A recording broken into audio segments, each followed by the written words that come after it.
آگے آ جائیں بھائی، دیوار چھوڑ دیں نہیں گرے گی. آئیے آگے آ جائیے. یہ جوان آدمی ٹیک لگا کے آ جائے گی سب سوچ.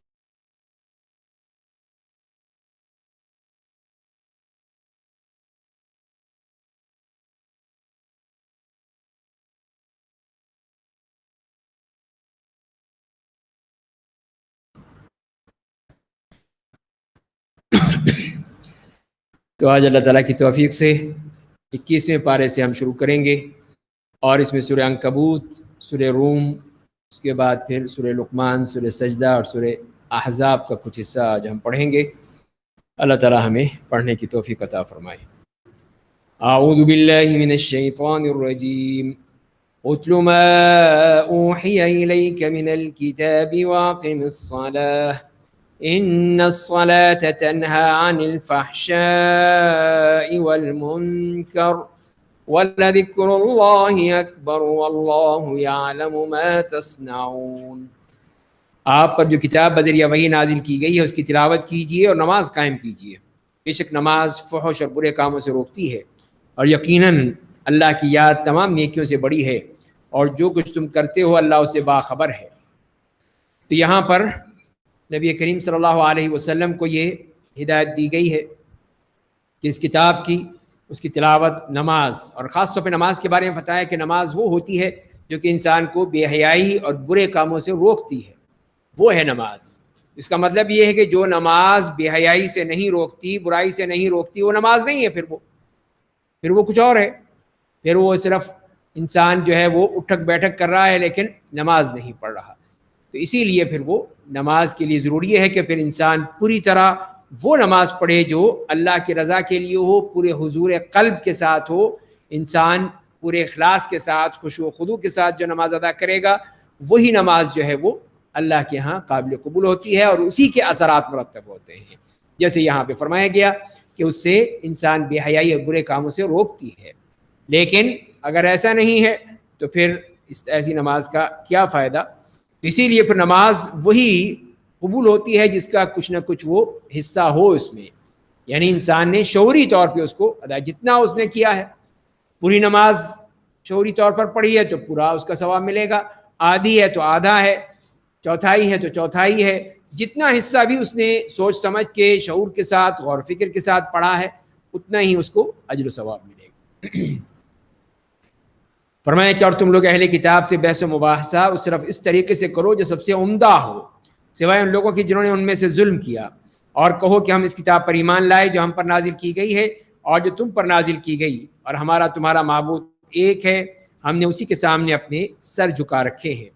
تو اہل کتاب سے بھی بات کرنے کے بارے میں جو فرمایا گیا کہ اچھے طریقے سے، نرم زبان سے، شیریں گفتگو، بڑے اطمینان سے، سکون سے ان کے ساتھ بھی ہم نے لٹ مار کے بات نہیں کرنی ہے، جھگڑ کے بات نہیں کرنی ہے، وہ گالیاں نہیں دینی ہے، بلکہ ان کے ساتھ بھی پورے اچھے سلوک کے ساتھ بات کرنی ہے، تاکہ وہ بھی پھر ہمارے اس عمل سے متاثر ہوں گے، اس سے متاثر ہوں گے اور پھر وہ اسلام کی طرف آئیں گے.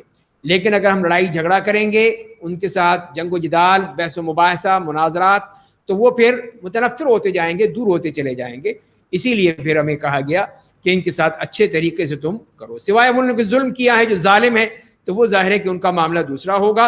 اور ان کے بارے میں صاف کہہ دیا گیا ہے کہ اب آپ واضح کہہ دیجئے کہ جو تم پر جو ہم اس کتاب پر ایمان لائے جو ہم پر نازل کی گئی اور جو تم پر نازل کی گئی، اور ہمارا اور تمہارا معبود ایک ہے، اور ہم نے اسی کے سامنے اپنے سر جھکا رکھے ہیں. وَكَذَلِكَ أَنزَلْنَا إِلَيْكَ الْكِتَابَ، اور ہم نے اسی طرح آپ پر بھی کتاب نازل کی ہے. بس جن کو ہم نے پہلے سے کتاب دی تھی وہ لوگ اس کتاب پر ایمان رکھتے ہیں، اور ان مشرکین میں سے بھی بعض لوگ اس پر ایمان رکھتے ہیں اور ہماری آیات کا انکار صرف اہل کفر کرتے ہیں. تو یہ بتایا جا رہا ہے کہ یہ اہل کتاب میں سے بھی وہ لوگ ہیں جو کہ ایمان لاتے ہیں، اس میں اچھے لوگ ہیں. اللہ تعالیٰ تعریف فرماتا ہے اچھے لوگوں کی، اسی لیے فرمایا کہ ان لوگوں کے لیے کہ اس میں سے یہود و نصارہ میں سے بھی جو اچھے لوگ وہ ہیں جو اس کتاب پر ایمان رکھتے ہیں، اور جو کافر ہیں وہی ہیں جو کہ انکار کر دیتے ہیں، وہ قبول نہیں کرتے بلکہ کفر کرتے ہیں. وَمَا كُنْتَ تَتْلُو مِنْ قَبْلِهِ مِنْ کتاب، اور آپ پہلے سے کتاب نہیں پڑھتے تھے اور نہ اپنے ہاتھ سے اسے لکھتے تھے، ورنہ باطل پرست لوگ شبہ کرتے بلکہ قرآن علم والوں کے سینوں میں سری آیات ہیں، اور ہماری آیات کا صرف ظالم لوگ انکار کرتے ہیں۔ یہ نبی کریم صلی اللہ علیہ وسلم کے لیے بتا دیا گیا کہ آپ کے سچے ہونے کی دلیل یہی ہے کہ آپ امی تھے۔ امی کا مطلب یہ ہے کہ جو لکھنا پڑھنا نہیں جانتا۔ تو جب آپ لکھ نہیں سکتے، پڑھ نہیں سکتے، تو پھر یہ کیسے کہا جا سکتا ہے کہ آپ نے کہیں سے لکھوا کے لے آئے ہیں یا آپ نے خود لکھ لی ہے، خود نوٹ کر لی ہے؟ نہیں، اس کا مطلب یہی ہے کہ یہی اسی بات کی دلیل ہے کہ یہ اللہ کی طرف سے ایک معجزہ ہے، ایک وہ کتاب نازل فرمائی ہے۔ وَقَالُوا لَوْلَا أُنزِلَ عَلَيْهِ آيَاتٌ مِّن رَّبِّهِ، اور مشرکین نے کہا کہ اس پر اس کے رب کی طرف سے کچھ نشانیاں کیوں نہیں اتاری جاتی ہیں؟ آپ کہہ دیجئے کہ نشانیاں اللہ کے پاس ہیں، میں تو صرف کھلم کھلا ڈرانے والا ہوں۔ نشانیاں آئیں ساتھ میں، معجزات آئیں، آگے پیچھے فرشتے ہوں، اس کے لیے محلات ہوں، سونے کے ہوں، باغات ہوں، چشمے ہوں، یہ فلاں چیزیں اس قسم کی فرمائی، یہ سب اللہ کے ہاتھ میں، میرے ہاتھ میں نہیں ہے، میں نہیں دے سکتا۔ میں کیا ہوں؟ میں صرف تمہیں کھلم کھلا ڈرانے والا ہوں۔ اولم یکفیہم انا انزلنا علیک الکتاب یتلی علیہم، کیا ان کے لیے نشانی کافی نہیں ہے کہ ہم نے آپ پر قرآن نازل کیا ہے جس کی ان کے سامنے تلاوت کی جاتی ہے؟ بے شک اس میں ایمان والوں کے لیے رحمت اور نصیحت ہے۔ تو اے میرے نبی، آپ کہیے کہ ہمارے اور تمہارے درمیان بحیثیت گواہ اللہ کافی ہے، وہ آسمان اور زمین کی ہر بات کو جانتا ہے۔ جو لوگ معبودان باطل پر ایمان رکھتے ہیں، اللہ کا انکار کرتے ہیں، وہی لوگ گھاٹا اٹھانے والے ہیں۔ تو یہاں پر یہ بات واضح کر، اصل بات یہ ہے کہ اللہ تعالیٰ نے قرآن، وہ خود اس پر گواہ ہے، اس کی گواہی کافی ہے، اس کے علاوہ کوئی گواہی کی ضرورت نہیں، کسی اور کی ضرورت نہیں، صرف اور صرف اللہ ہی کی گواہی کافی ہے۔ تو لہذا تم قبول کرتے ہو تو ٹھیک ہے، نہیں قبول کرتے ہو تو تم ہی خسارے میں ہو، گھاٹے میں ہو۔ اور مشرکین مکہ آپ سے جلد عذاب کا مطالبہ کرتے ہیں، اور ایک وقت مقرر نہ ہوتا تو ان پر عذاب آ ہی جاتا، اور وہ ان پر اچانک آ جائے گا اور انہیں اس کا احساس بھی نہیں ہوگا۔ تو یہ بتا دیا گیا ہے کہ یہ وقت، یہ جلد بازی کر رہے ہیں کہ عذاب کہاں ہے، عذاب کہاں ہے، اس کا ایک وقت مقرر ہے، وہ اس پر آ کر رہے گا۔ تم چاہے کتنے چیختے رہو، چلاتے رہو، وہ لوگ آپ سے عذاب کا جلد مطالبہ کرتے ہیں، حالانکہ جہنم کافروں کو ہر طرف سے گھیرے ہوئے ہے۔ جس دن عذاب انہیں ان کے اوپر سے، ان کے پاؤں کے نیچے سے ڈھانپ لے گا اور کہے گا اپنے کرتوتوں کا مزہ چکھو، ابھی تم جلد بازی کر رہے ہو، مانگ رہے ہو، لیکن جب وقت آئے گا پھر دیکھنا، پھر کہو گے ہائے کیا ہو گیا، ہائے یہ کر لیتے، کاش وہ کر لیتے، پھر حسرتیں اور تمنائیں ہوں گی، لیکن عذاب نے تو تمہیں گھیر رکھا ہے، یعنی ان کے قریب ہے، ان کو گھیرے ہوئے ہیں، لیکن جب چاہے گا وہ وقت آ جائے گا تو سب کچھ وہ ختم ہو جائے گا، کوئی چیز باقی نہیں رہے گی۔ اے میرے اہل ایمان بندو، بے شک میری زمین کشادہ ہے، اس لیے صرف میری ہی عبادت کرو، ہر جان کو موت کا مزہ چکھنا ہے، تم سب ہماری ہی طرف لوٹائے جاؤ گے۔ یہ مسلمانوں کو ہجرت کی ترغیب دی جا رہی ہے، اس کی حوصلہ افزائی کی جا رہی ہے کہ وہ موت سے نہ ڈریں، موت تو آئے گی، موت تو ہر شخص نے مرنا ہے، کوئی اس لحاظ سے کہ میں اگر گیا تو راستے میں سفر میں مر جاؤں گا یا یہ ہو جائے گا وہ ہو جائے گا، یہ نہیں ہے، مرنے سے ڈرنا نہیں ہے، وہ تو آ کر رہے گی۔ تو اس کے لیے تم نے ہجرت کرنی ہے تو ہجرت کے لیے نکلو، جہاد کرنا ہے تو جہاد کے لیے نکلو، اور موت کا معاملہ اللہ پر چھوڑ دو، وہ تو ہر بندے کے لیے ہے، کوئی اس سے مفر نہیں ہے، کوئی اس سے فارغ نہیں ہو سکتا، بھاگ نہیں سکتا۔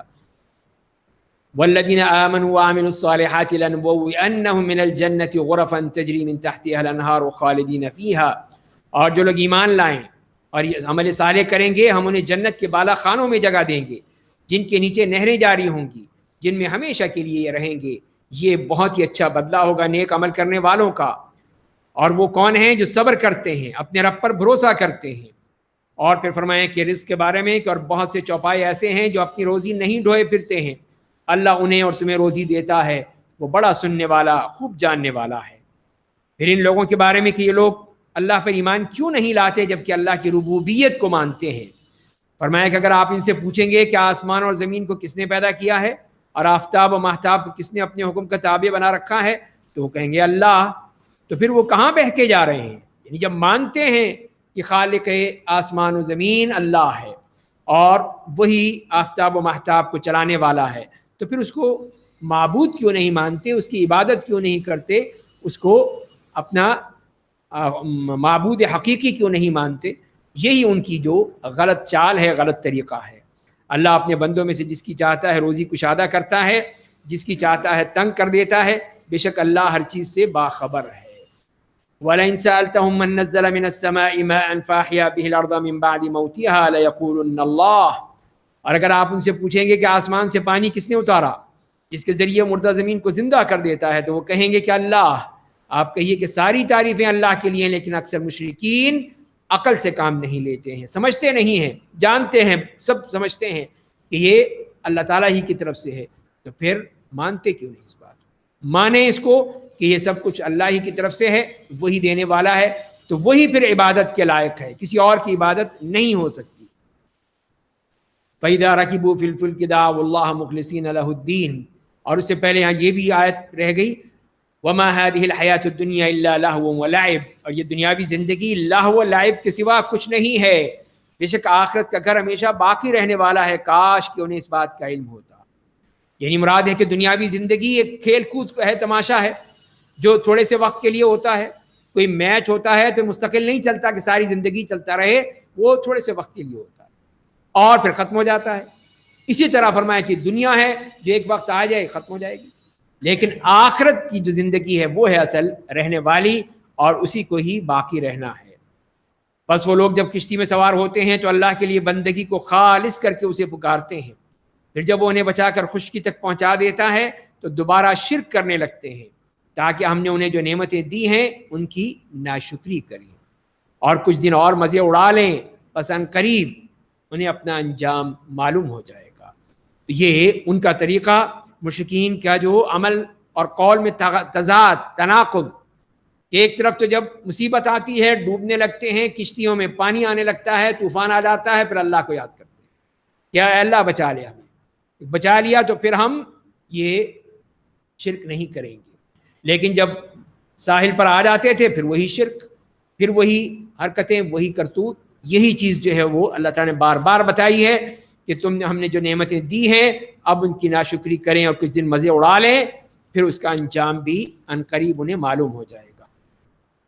اولم یروا انا جعلنا حرما آمنا، کیا وہ دیکھتے نہیں کہ ہم نے ان کے لیے ایک پرامن حرم بنایا ہے، جبکہ لوگ ان کے ارد گرد سے اچک لیے جاتے ہیں۔ کیا وہ لوگ معبودان باطل پر ایمان رکھتے ہیں، اللہ کی نعمتوں کا ناشکری کرتے ہیں؟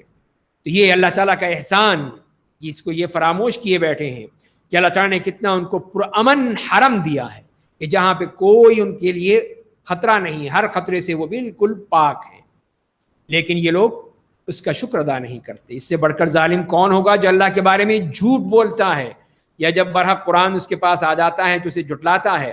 کیا کافروں کا ٹھکانہ جہنم نہیں ہے؟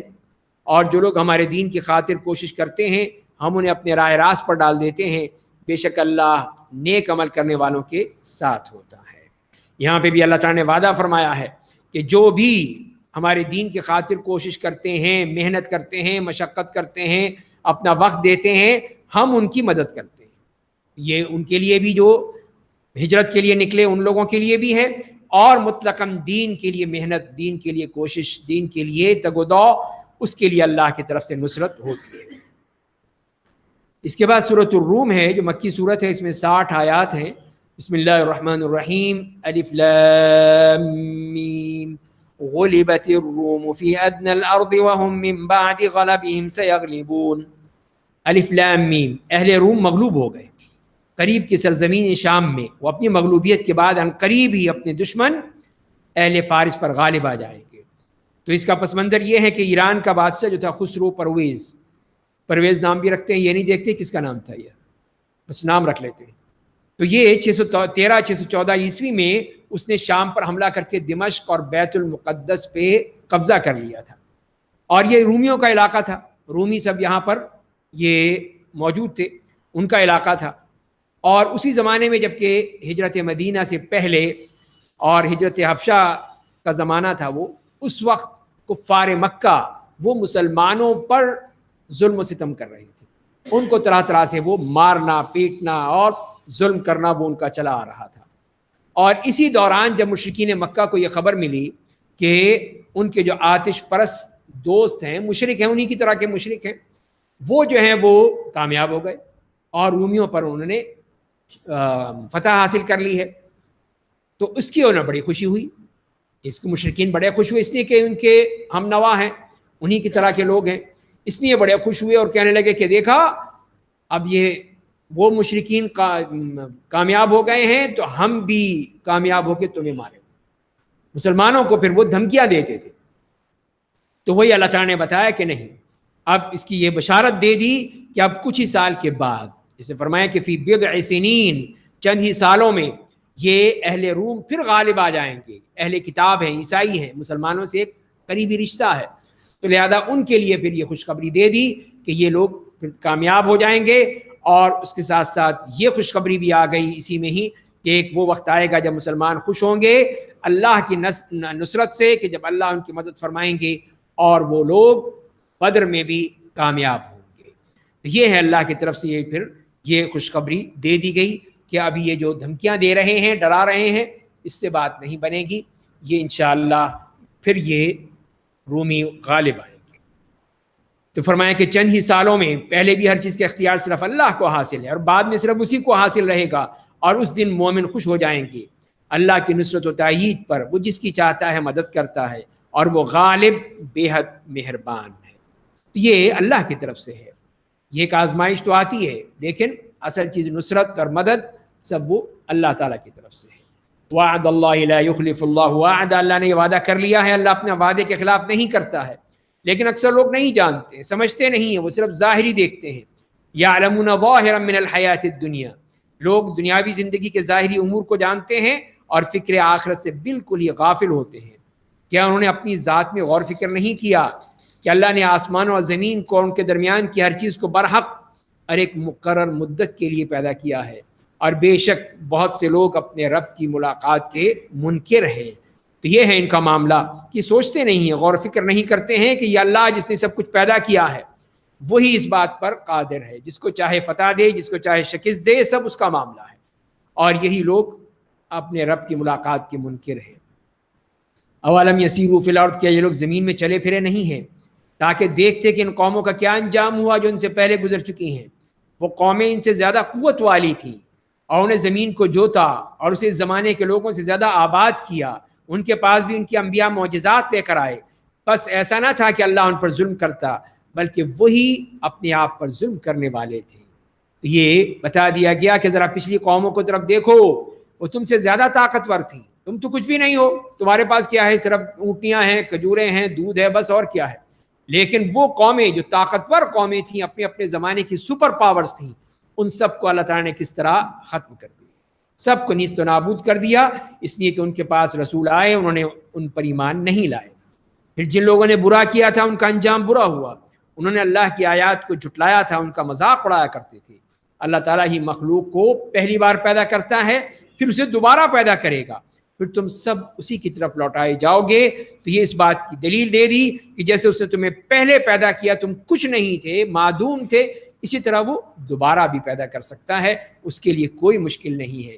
اور جس دن قیامت برپا ہوگی اس دن مجرم لوگ حیران پریشان ہو جائیں گے، اور اللہ کے لیے ٹھہرائے ہوئے ان کے شریکوں میں سے کوئی ان کا سفارشی نہ ہوگا، اور وہ خود بھی اپنے شریکوں کا انکار کر دیں. تو یہ ان کے لیے اور مصیبت اور ان کے لیے انتہائی پریشانی کا باعث ہوگی کہ دنیا میں جن کو پوچھتے رہے، جن کے پیچھے بھاگتے رہے، جن سے مانگتے رہے، وہی کہہ دیں گے جاؤ جاؤ، ہمارا تم سے کوئی تعلق، ہم نہیں جانتے کہ تم کون، صاف انکار کر دیں گے. اور جس دن قیامت برپا ہوگی اس دن لوگ دو جماعتوں میں تقسیم ہو گئے. تو دو جماعتیں، ایک مومن اور ایک کافر. تو مومنوں کو جنت میں اور کافروں کو پھر جہنم میں. بس جو لوگ دنیا میں ایمان لائے ہوں گے، نیک عمل کیا ہوگا، وہ جنت میں خوش خرم رہیں گے، اور جنہوں نے کفر کیا ہوگا وہ ہماری آیتوں کی اور آخرت کی ملاقات کی تکذیب کی ہوگی، وہ عذاب میں ڈال دیے جائیں گے. بس تم لوگ اللہ کی پاکیزگی بیان کرو جب شام کرو اور جب صبح کرو، اور آسمان اور زمین میں ہر تعریف صرف اسی کے لیے ہے، اسی کی پاکیزگی بیان کرو، سے پہر کو بھی جب تم دوپہر کرو. یعنی یہ تمام اوقات بھی بتا دیے، نمازوں کے پانچوں اوقات اس میں آ گئے کہ صبح کا وقت بھی ہے، دوپہر کا بھی ہے، رات کا بھی ہے، شام کا بھی ہے، یہ سارے اوقات جن میں نمازیں ادا کی جاتی ہیں. اس کے بعد اللہ تعالیٰ کی قدرت کے مختلف نظارے دکھائے گئے ہیں، کرشمے بتائے گئے ہیں کہ وہ کتنا اس معاملے میں قادر ہے اور کتنی اس کی قدرت ہے. یخرج الحی من المیت، وہ زندہ کو مردہ سے نکالتا ہے، مردہ کو زندہ سے نکالتا ہے، اور زمین کو اس کی موت کے بعد زندہ کر دیتا ہے، اور اسی طرح تم لوگ بھی اپنی قبروں سے نکالے جاؤ گے. اور اس کی قدرت کی نشانیوں میں سے یہ ہے کہ اس نے تمہیں مٹی سے پیدا کیا ہے، پھر تم انسان بن کر ہر طرف پھیلتے جا رہے ہو۔ تو یہ اس کی نشانیاں بتائی جا رہی ہیں، اور نشانیاں انہی چیزوں کو کہا جاتا ہے کہ جو پوری طرح اس بات کی تقاضا رکھتی ہیں کہ ان کو نمایاں کیا جائے، ان کو بتایا جائے کہ یہ ہے وہ نشانی، یہ ہے وہ چیز جو اس میں واضح ہے، بالکل سامنے نظر آ رہی ہے۔ تو اسی لیے فرمایا کہ یہ اس کی نشانیوں میں سے یہ بات کہ اس نے تمہیں مٹی سے پیدا کیا اور پھر تم انسان بن کر ہر طرف پھیلتے جا رہے ہو۔ اور اس کی قدرت کی نشانیوں میں سے یہ بھی ہے کہ اس نے تمہارے ہی جن سے بیویاں بنائیں تاکہ تم ان کے پاس سکون پاؤ، اور تمہارے درمیان محبت اور رحمت پیدا کی۔ بے شک اس میں لوگوں کے لیے بہت سی نشانیاں ہیں جو غور و فکر کرتے ہیں۔ تو یہ بھی کہ اللہ تعالیٰ کی یہ نشانی ہے کہ اس نے تمہارے جوڑے پیدا کیے ہیں، تمہارے لیے ضرور کوئی نہ کوئی جوڑا رکھا ہے، اور مقصد کیا ہے؟ سکون حاصل کرنا ہے، لتسکنوا الیہا۔ اور اللہ تعالیٰ کی طرف سے مودت اور رحمت ہوتی ہے، تو یہ کب ہوتی ہے؟ جب ہم صحیح معنی میں اللہ اور اس کے رسول کے احکام کے مطابق کریں گے۔ اگر ہم یہی شادی بیاہ شیطان کے احکام کے مطابق کریں گے تو وہاں پہ سکون کہاں آئے گا بھائی؟ وہاں سکون نہیں ملے گا، وہاں ہو ہمیشہ لڑائی جھگڑا فساد قتل و غارت طلاق فراق، یہی ہوتا رہے گا۔ اس لیے کہ وہ جب اللہ کے حکم کے مطابق نہیں ہے، صرف شیطان کے مطابق ہے، اپنے جذبات کے مطابق ہے، خواہشات کے مطابق ہے، تو وہاں پہ برکت کہاں ہے؟ برکت وہیں آتی ہے جب اللہ کے احکام کے مطابق کی جاتی ہے۔ اور آج کل کے اس دور میں اسی لیے جہاں دیکھو طلاق کے مسائل ہیں، آپس میں لڑائی جھگڑے ہیں، آپس میں قتل و غارت ہے، آپس میں فساد ہے، وہ سب چیزیں ہیں، وہ اسی لیے ہوتی ہیں کہ یہ اللہ اور اس کے رسول کے احکام کے بجائے شیطان کے احکام پر چلتے ہیں۔ اسی لیے فرمایا کہ جو غور و فکر کرتے ہیں انہی کے لیے اس میں نشانیاں ہیں۔ وَمِنْ آیَاتِهِ خَلْقُ السَّمَاوَاتِ وَالْأَرْضِ، اور اس کی قدرت کی نشانیوں میں سے آسمان اور زمین کی تخلیق ہے، اور تمہاری زبانوں اور رنگوں کا اختلاف ہے۔ بے شک اس میں علم والوں کے لیے بہت سی نشانیاں ہیں۔ یہ بھی اللہ کی قدرت کہ اس نے ایک آدم اور حوا کی اولاد پیدا کی، لیکن ان کی زبانیں مختلف، ان کے رنگ مختلف، ان کے شکل و صورت مختلف، ہر چیز مختلف ہے۔ وَمِنْ آیَاتِهِ مَنَامُكُمْ بِاللَّيْلِ وَالنَّهَارِ، اور اس کی قدرت کی نشانیوں میں سے رات اور دن میں تمہارا سونا ہے، اور جاگ کر تمہارا اس کے فضل کو تلاش کرنا ہے۔ بے شک اس میں لوگوں کی نشانیاں ہیں جو غور سے سنتے ہیں۔ اور اس کی نشانیوں میں سے یہ ہے کہ وہ تمہیں بجلی کی چمک دکھاتا ہے جس سے تمہیں ڈر بھی لگتا ہے، اور بارش کی امید بھی ہوتی ہے، اور وہ آسمان سے بارش اتارتا ہے جس کے ذریعے زمین کو اس کی موت کے بعد زندہ کر دیتا ہے۔ بے شک اس میں ان لوگوں کے لیے بہت سی نشانیاں ہیں جو عقل سے کام لیتے ہیں، عقل والے ہیں، اپنی عقل کو انہوں نے بند نہیں کر دیا ہے، اس سے سوچتے ہیں، تو اسی میں دلیل دے دی کہ یہ سب کچھ اللہ کی طرف سے ہوتا ہے، اور اللہ تعالیٰ اسی کے ذریعے سے مردہ زمین کو زندہ کر دیتا ہے، اسی طرح تمہیں آخرت میں بھی زندہ کر دے گا۔ وَمِنْ آیَاتِهِ أَن تَقُومَ السَّمَاءُ وَالْأَرْضُ بِأَمْرِهِ، اور اس کی نشانیوں میں سے یہ ہے کہ آسمان اور زمین اس کے حکم سے قائم ہیں۔ پھر جب تمہیں وہ زمین سے نکلنے کے لیے پکارے گا تو تم سب یکدم نکل پڑو گے، سب کے سب اٹھ پڑو گے اور پھر حشر کی طرف چل پڑو گے۔ وَلَهُ مَنْ فِي السَّمَاوَاتِ وَالْأَرْضِ، اور آسمان اور زمین میں جو بھی ہے سب اسی کے مملوک ہیں، ہر ایک اسی کا فرما بردار ہے، اور وہی ہے جو مخلوق کو پہلی بار پیدا کرتا ہے پھر اسے دوبارہ زندہ کرے گا، اور یہ اس کے لیے زیادہ آسان ہے۔ اور آسمان اور زمین میں وہی اعلیٰ صفت والا ہے، اور وہ بڑا زبردست بڑی حکمتوں والا ہے۔ تو یہاں پہ پھر اللہ تعالیٰ کی وہ تخلیق اور اللہ تعالیٰ کی قدرت کی مختلف کرشمے بتائے گئے۔ ضرب لکم مثلا من انفسکم، وہ تمہیں سمجھانے کے لیے تمہاری ذات سے ایک مثال پیش کرتا ہے۔ کیا تمہارے غلاموں میں کچھ ایسے ہیں جو تمہاری دی ہوئی روزی میں تمہارے ساتھ شریک ہوں اور تم سب اس میں برابر ہو؟ ان غلاموں سے تم اسی طرح ڈرتے ہو جیسے طرح اپنے برابر کے لوگوں سے ڈرتے ہو۔ ہم اسی طرح آیتوں کو کھول کر بیان کرتے ہیں ان لوگوں کے لیے جو عقل سے کام لیتے ہیں۔ تو یہ مثال دی ہے اللہ تعالیٰ نے، اس بات کو بتایا ہے کہ جو تمہارے غلام ہیں، تمہارے جیسے انسان ہیں، تمہارے ساتھ رہتے ہیں، اٹھتے ہیں، بیٹھتے ہیں، کھاتے ہیں، پیتے ہیں، تو کیا تم پسند کرو گے کہ تمہارا جو رزق ہے، تمہاری جو روزی ہے، تمہارا جو مال ہے، وہ اس میں شریک بن جائے؟ آدھا ان کا آدھا تمہارا کون کرتا ہے؟ تو یہی فرمایا کہ تم پھر اس میں ڈرنے بھی لگو، جیسے اپنے شرکاء سے ڈرتے ہو، اپنے پارٹنر سے ڈرتا رہتا ہے آدمی، کہیں یہ گڑبڑ نہ کر دے، کہیں یہ نہ کر دے، کہیں وہ نہ کر دے، اس پارٹنر سے ڈرتا رہتا ہے۔ اسی طرح فرمایا کہ یہ بھی ہے کہ تم اس سے پھر ڈرتے رہو کہ یہ کر دے گا، وہ کر دے گا۔ تو بتایا کہ یہ چیز جو ہے جیسے اس طرح تم کرتے ہو، اسی طرح تم یہ کیسے پسند کر سکتے ہو کہ اللہ کے ساتھ اس کے بندوں کو عبادت میں شریک کرو؟ یہ کیسے ہو سکتا ہے؟ جب تم اپنے آپ پسند نہیں کرتے، اپنے رزق میں، اپنی روزی میں، اپنے گھر میں، اپنی جائیداد میں، اپنی تمام ثروت میں یہ تم برداشت نہیں کرتے، تو یہ کیسے ہو سکتا ہے کہ تم اللہ کی عبادت میں بندوں کو شریک کرو اور کہو کہ یہ بھی شریک ہیں، یہ بھی کچھ کرتے ہیں؟ یہی کتنی بڑی تمہاری بے وقوفی ہے۔ بل اتبع الذین ظلموا اہواءہم بغیر علم، بلکہ ظالم اہل شرک بغیر علم کے اپنی خواہشات کی پیروی کرتے ہیں، پس جسے اللہ گمراہ کر دے اسے کون راہ دکھا سکتا ہے، اور ان کا کوئی مددگار نہیں ہو سکتا۔ تو ظاہر ہے کہ پھر یہ ہے اصل اللہ کی طرف سے کہ یہ لوگ صرف اپنی خواہشات اس کے پیچھے بھاگتے ہیں، اس کی پیروی کرتے ہیں۔ فاقم وجہک للدین حنیفا، بس اے میرے نبی آپ یکسو ہو کر دین اسلام پر قائم رہیے۔ یہ اللہ کا وہ دین فطرت ہے جس کے مطابق اس نے لوگوں کو پیدا کیا ہے۔ اللہ کی تخلیق میں کوئی تبدیلی نہیں ہو سکتی، یہی سچا اور صحیح دین ہے، لیکن اکثر لوگ نہیں جانتے ہیں، سمجھتے نہیں ہیں اس بات کو کہ یہ اصل دین یہ ہے جو فطرت کے مطابق ہے۔ اسی لیے فرمایا ہے، حدیث میں بھی آتا ہے کہ ہر بچہ جو اس دنیا میں آتا ہے وہ فطرت پر آتا ہے، اور فطرت کیا ہے؟ دین اسلام ہے۔ لیکن اس کے ماں باپ ہیں، اس کو کوئی نصرانی بنا لیتا ہے، کوئی یہودی بنا لیتا ہے، کوئی مجوسی بنا لیتا ہے، وہ سب بدل لیتے ہیں، لیکن اللہ کی جو فطرت ہے وہ نہیں بدلتی۔ اگر وہ اپنی اصل حقیقت پہ رہے تو وہ دین اسلام کو لے گا، دین اسلام کو منتخب کرے گا، وہ یہودی یا کافر نہیں بنے گا۔ منیبین الیہ واتقوہ، اللہ کی طرف رجوع کرتے ہوئے دین اسلام پر قائم رہو اور اسی سے ڈرو، اور نماز کو قائم کرو اور مشرکوں میں سے نہ ہو جاؤ۔ اس کا مطلب یہی ہے کہ جو نماز قائم نہیں کرتا پھر وہ شرک میں چلا جاتا ہے۔ وَلَا تَكُونُوا مِنَ الْمُشْرِكِينَ، جب اس نے اللہ کی عبادت کو ہی چھوڑ دیا تو پھر کہاں جائے گا؟ پھر کسی غیر اللہ کے در پہ جا کے گرے گا، پھر وہ کسی اور کی پوجا کرے گا۔ تو نماز ہی ہے جو انسان کو اس پہ رکھتی ہے، اللہ کی اطاعت پہ رکھتی ہے، شرک سے بچاتی ہے، توحید پر رکھتی ہے، ایمان پر رکھتی ہے۔ انسان جو نماز باقاعدگی سے ادا کرتا ہے، ہمیشہ ادا کرتا ہے، صرف رمضان میں نہیں بلکہ ہمیشہ ادا کرتا ہے، تو پھر اس کو اللہ تعالیٰ اس کے ایمان کو بھی مضبوط بنا دیتے ہیں، ایمان کی بھی حفاظت فرماتے ہیں۔ فرمایا یعنی ان لوگوں میں سے مت ہو جاؤ جنہوں نے اپنے دین کے ٹکڑے بنا لیے، مختلف گروہوں میں بٹ گئے، اور ہر گروہ کا جو دین و عقیدہ ہے اس پر خوش ہے۔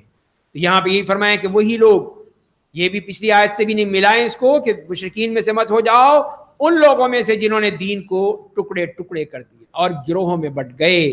یہی وہ فرقہ واریت اور گروہ بندی، جماعتیں، یہ تمام چیزیں کیا ہیں؟ یہی وہ چیزیں ہیں جو انسان کو شرک کی طرف لے جاتی ہیں۔ اس میں ہر ایک کو اپنا اپنا جو بھی عقیدہ ہے، جو دین ہے، جو بھی ہے، اس میں مزے کرتا ہے، اس میں چلتا ہے، یہ نہیں دیکھتا کہ اللہ کا کیا حکم ہے، اللہ تعالیٰ اس بارے میں کیا کہتے ہیں۔ فرمایا جب لوگوں کو تکلیف پہنچتی ہے تو اپنے رب کو اس کی طرف رجوع ہو کر پکارتے ہیں، پھر جب انہیں اپنی رحمت کا مزہ چکھاتا ہے تو ان میں سے کچھ لوگ اپنے رب کا شریک ٹھہرانے لگتے ہیں۔ تو یہی مشرکین کا تضاد، جیسے کہ پچھلی آیات میں بھی فرمایا اور یہاں پہ بھی فرمایا کہ جب ان کو مصیبت آتی ہے تو پھر اللہ کی طرف رجوع کرتے ہیں، لیکن جب اللہ تعالیٰ دیتا ہے، فراوانی دیتا ہے، پیسہ دولت، تو پھر بھول جاتے ہیں کہ یہ کیا کرنا ہے۔ تو یہی چیزیں ان کی دوغلا پن ہے، تضاد ہے۔ کیا ہم نے ان کے پاس کوئی دلیل بھیج دی ہے جو انہیں ان کی شرکاء کی خبر دیتی ہے کہ جنہیں وہ اللہ کا شریک ٹھہراتے ہیں؟ وَإِذَا أَذَقْنَا النَّاسَ رَحْمَةً فَرِحُوا بِهَا، اور جب ہم لوگوں کو رحمت کی مزہ چکھاتے ہیں تو اس سے خوش ہو جاتے ہیں، اور جب انہیں اپنے کرتوتوں کی وجہ سے کوئی تکلیف پہنچتی ہے تو بہت جلد نا امید ہو جاتے ہیں۔ یہی ان کا طریقہ ہے انسان کا کہ وہ جب اللہ کی طرف سے رحمتیں ہیں، صحت ہے، کھانا پینا ہے، روزی ہے، تب تو ٹھیک ہے، پھر تو بڑے مزے میں ہے، لیکن جہاں پر مصیبت آئی وہاں پہ چیخنا چلانا اور نا امید ہو کے رونا دھونا شروع کر دیتا ہے۔ کیا لوگ دیکھتے نہیں کہ اللہ جس کی چاہتا ہے روزی بڑھا دیتا ہے، جس کی چاہتا ہے گھٹا دیتا ہے؟ بے شک اس میں بہت سی نشانیاں ہیں ان لوگوں کے لیے جو ایمان والے ہیں۔ تو آدمی کو پھر اپنی اس پہ پریشان نہیں ہونا چاہیے، اس لیے کہ وہ اللہ کی طرف سے ہے، وہ جب چاہے اس کو بڑھا دے، جب چاہے گھٹا دے، یہ اس کا معاملہ ہے، تمہیں پریشان نہیں ہونا چاہیے۔ فَآتِ ذَا الْقُرْبَى حَقَّهُ وَالْمِسْكِينَ، بس اے میرے نبی آپ رشتہ دار کو اس کا حق دیجئے، مسکین کو، مسافر کو، یہ کام ان کے لیے بہتر ہے جو اللہ کی رضا چاہتے ہیں، اور وہی لوگ کامیاب ہونے والے ہیں۔ تو یہ حقوق ادا کرتے رہیں تو پھر اللہ تعالیٰ اور دے گا۔ اور وما آتیتم من ربا لیربو فی اموال الناس فلا یربو عند اللہ، اور تم لوگ جو سود دیتے ہو تاکہ لوگوں کے مال میں اضافہ ہو جائے تو اللہ کے نزدیک نہیں بڑھتا، اور تم لوگ جو زکوٰۃ دیتے ہو اللہ کی رضا حاصل کرنے کے لیے ایسے ہی لوگ اسے کئی گنا بڑھا دیتے ہیں۔ تو یہ اس بات کی طرف اشارہ کر دیا گیا کہ جو بھی سودی کاروبار ہے، سود کا معاملہ ہے، اس سے کوئی فائدہ نہیں ہوگا۔ دنیا میں تو اس کا پیسہ بڑھ گیا، اس کا بینک بیلنس بہت بڑھ گیا، لیکن اللہ کے ہاں اس کا کچھ بھی نہیں ملتا ہے، ایک ذرہ بھی نہیں ملتا ہے، اس کا سزا اور سخت ملتی ہے، اس کا کچھ ملتا نہیں۔ اس کے مقابلے میں زکوٰۃ جو تم دیتے ہو اللہ کے لیے، اللہ کی رضا کے لیے، پھر دیکھو اللہ تمہیں کتنا دے گا۔ تم جتنا دو گے اس سے کئی گنا زیادہ، 10 گنا، 70 گنا، 100 گنا، 1000 گنا اللہ تعالیٰ تمہیں بڑھاتا ہی رہے گا، چلتا ہی رہے گا، دیتا ہی رہے گا، اس میں کوئی کمی نہیں آئے گی۔ تو لہذا یہ سود کا اور زکوٰۃ کا موازنہ کر کے بتا دیا ہے کہ سود میں تو تمہارے پاس پیسہ آ رہا ہے لیکن بیکار ہے، کوئی فائدہ نہیں ہے۔ زکوٰۃ میں پیسہ جا رہا ہے لیکن اس میں فائدہ ہی فائدہ ہے، برکت ہی برکت ہے۔ اللہ تعالیٰ اور برکت دیتا ہے ایسے مال میں کہ جس میں سے زکوٰۃ دی جاتی ہے۔ فرمائیں کہ وہ اللہ ہے جسے تمہیں پیدا کیا ہے، پھر تمہیں روزی دی ہے، پھر وہ تمہیں موت دیتا ہے، پھر تمہیں زندہ کرے گا۔ کیا تمہارے شرکاء میں کوئی ہے جو ان میں سے کوئی کام کرتا ہے؟ اس کی ذات پاک و بے عیب ہے، ان کے لیے شرک سے بہت بلند ہے۔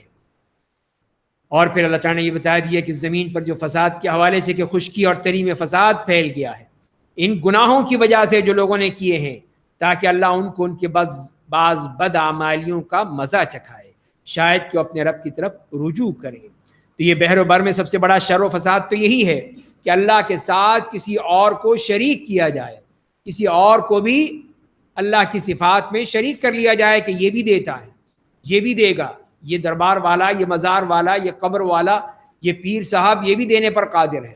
تو یہی تو ہے اللہ کے ساتھ شریک اٹھانا، یہی تو وہ شر ہے۔ اس کے بعد ظلم و زیادتی جو بھی ہے، فرمایا کہ یہ لوگوں کے اپنے اعمال ہیں، اسی کی بنا پر ہے، اور پھر اس کا مزہ پھر اللہ تعالیٰ ان کو چکھاتے ہیں۔ قل سیروا فی الارض فانظروا کیف کان عاقبۃ الذین من قبل، اے میرے نبی آپ کہہ دیجئے کہ تم لوگ زمین میں چلو، جا کر دیکھو تم سے پہلے جو لوگ گزرے ہیں ان کا کیا انجام ہوا۔ اکثر لوگ اس میں مشرک تھے، دیکھو ان کا کیا ہوا، پھر ان میں سے کوئی باقی ہے نظر آئے گا تمہیں؟ سب ختم ہو چکے ہیں، ان کے تمہیں کھنڈرات ہی ملیں گے، یا ان کے علاقے ملیں گے تباہ و برباد، ان میں سے کوئی بندہ نہیں ملے گا۔ یہ عبرت کے لیے فرما دیا گیا۔ بس اے میرے نبی آپ درست دین اسلام پر قائم ہو جائیے، اس دن کے آنے سے پہلے جسے اللہ کی طرف سے کوئی ٹال نہیں سکتا ہے۔ جس دن لوگ جدا جدا ہو جائیں گے، کوئی کسی کے کام نہیں آئے گا۔ جو آدمی کفر کرے گا اس کے کفر کا وبال اسی پر آئے گا، اور جو لوگ نیک عمل کریں گے وہ اپنے ہی لیے بھلائی کی راہ ہموار کریں گے۔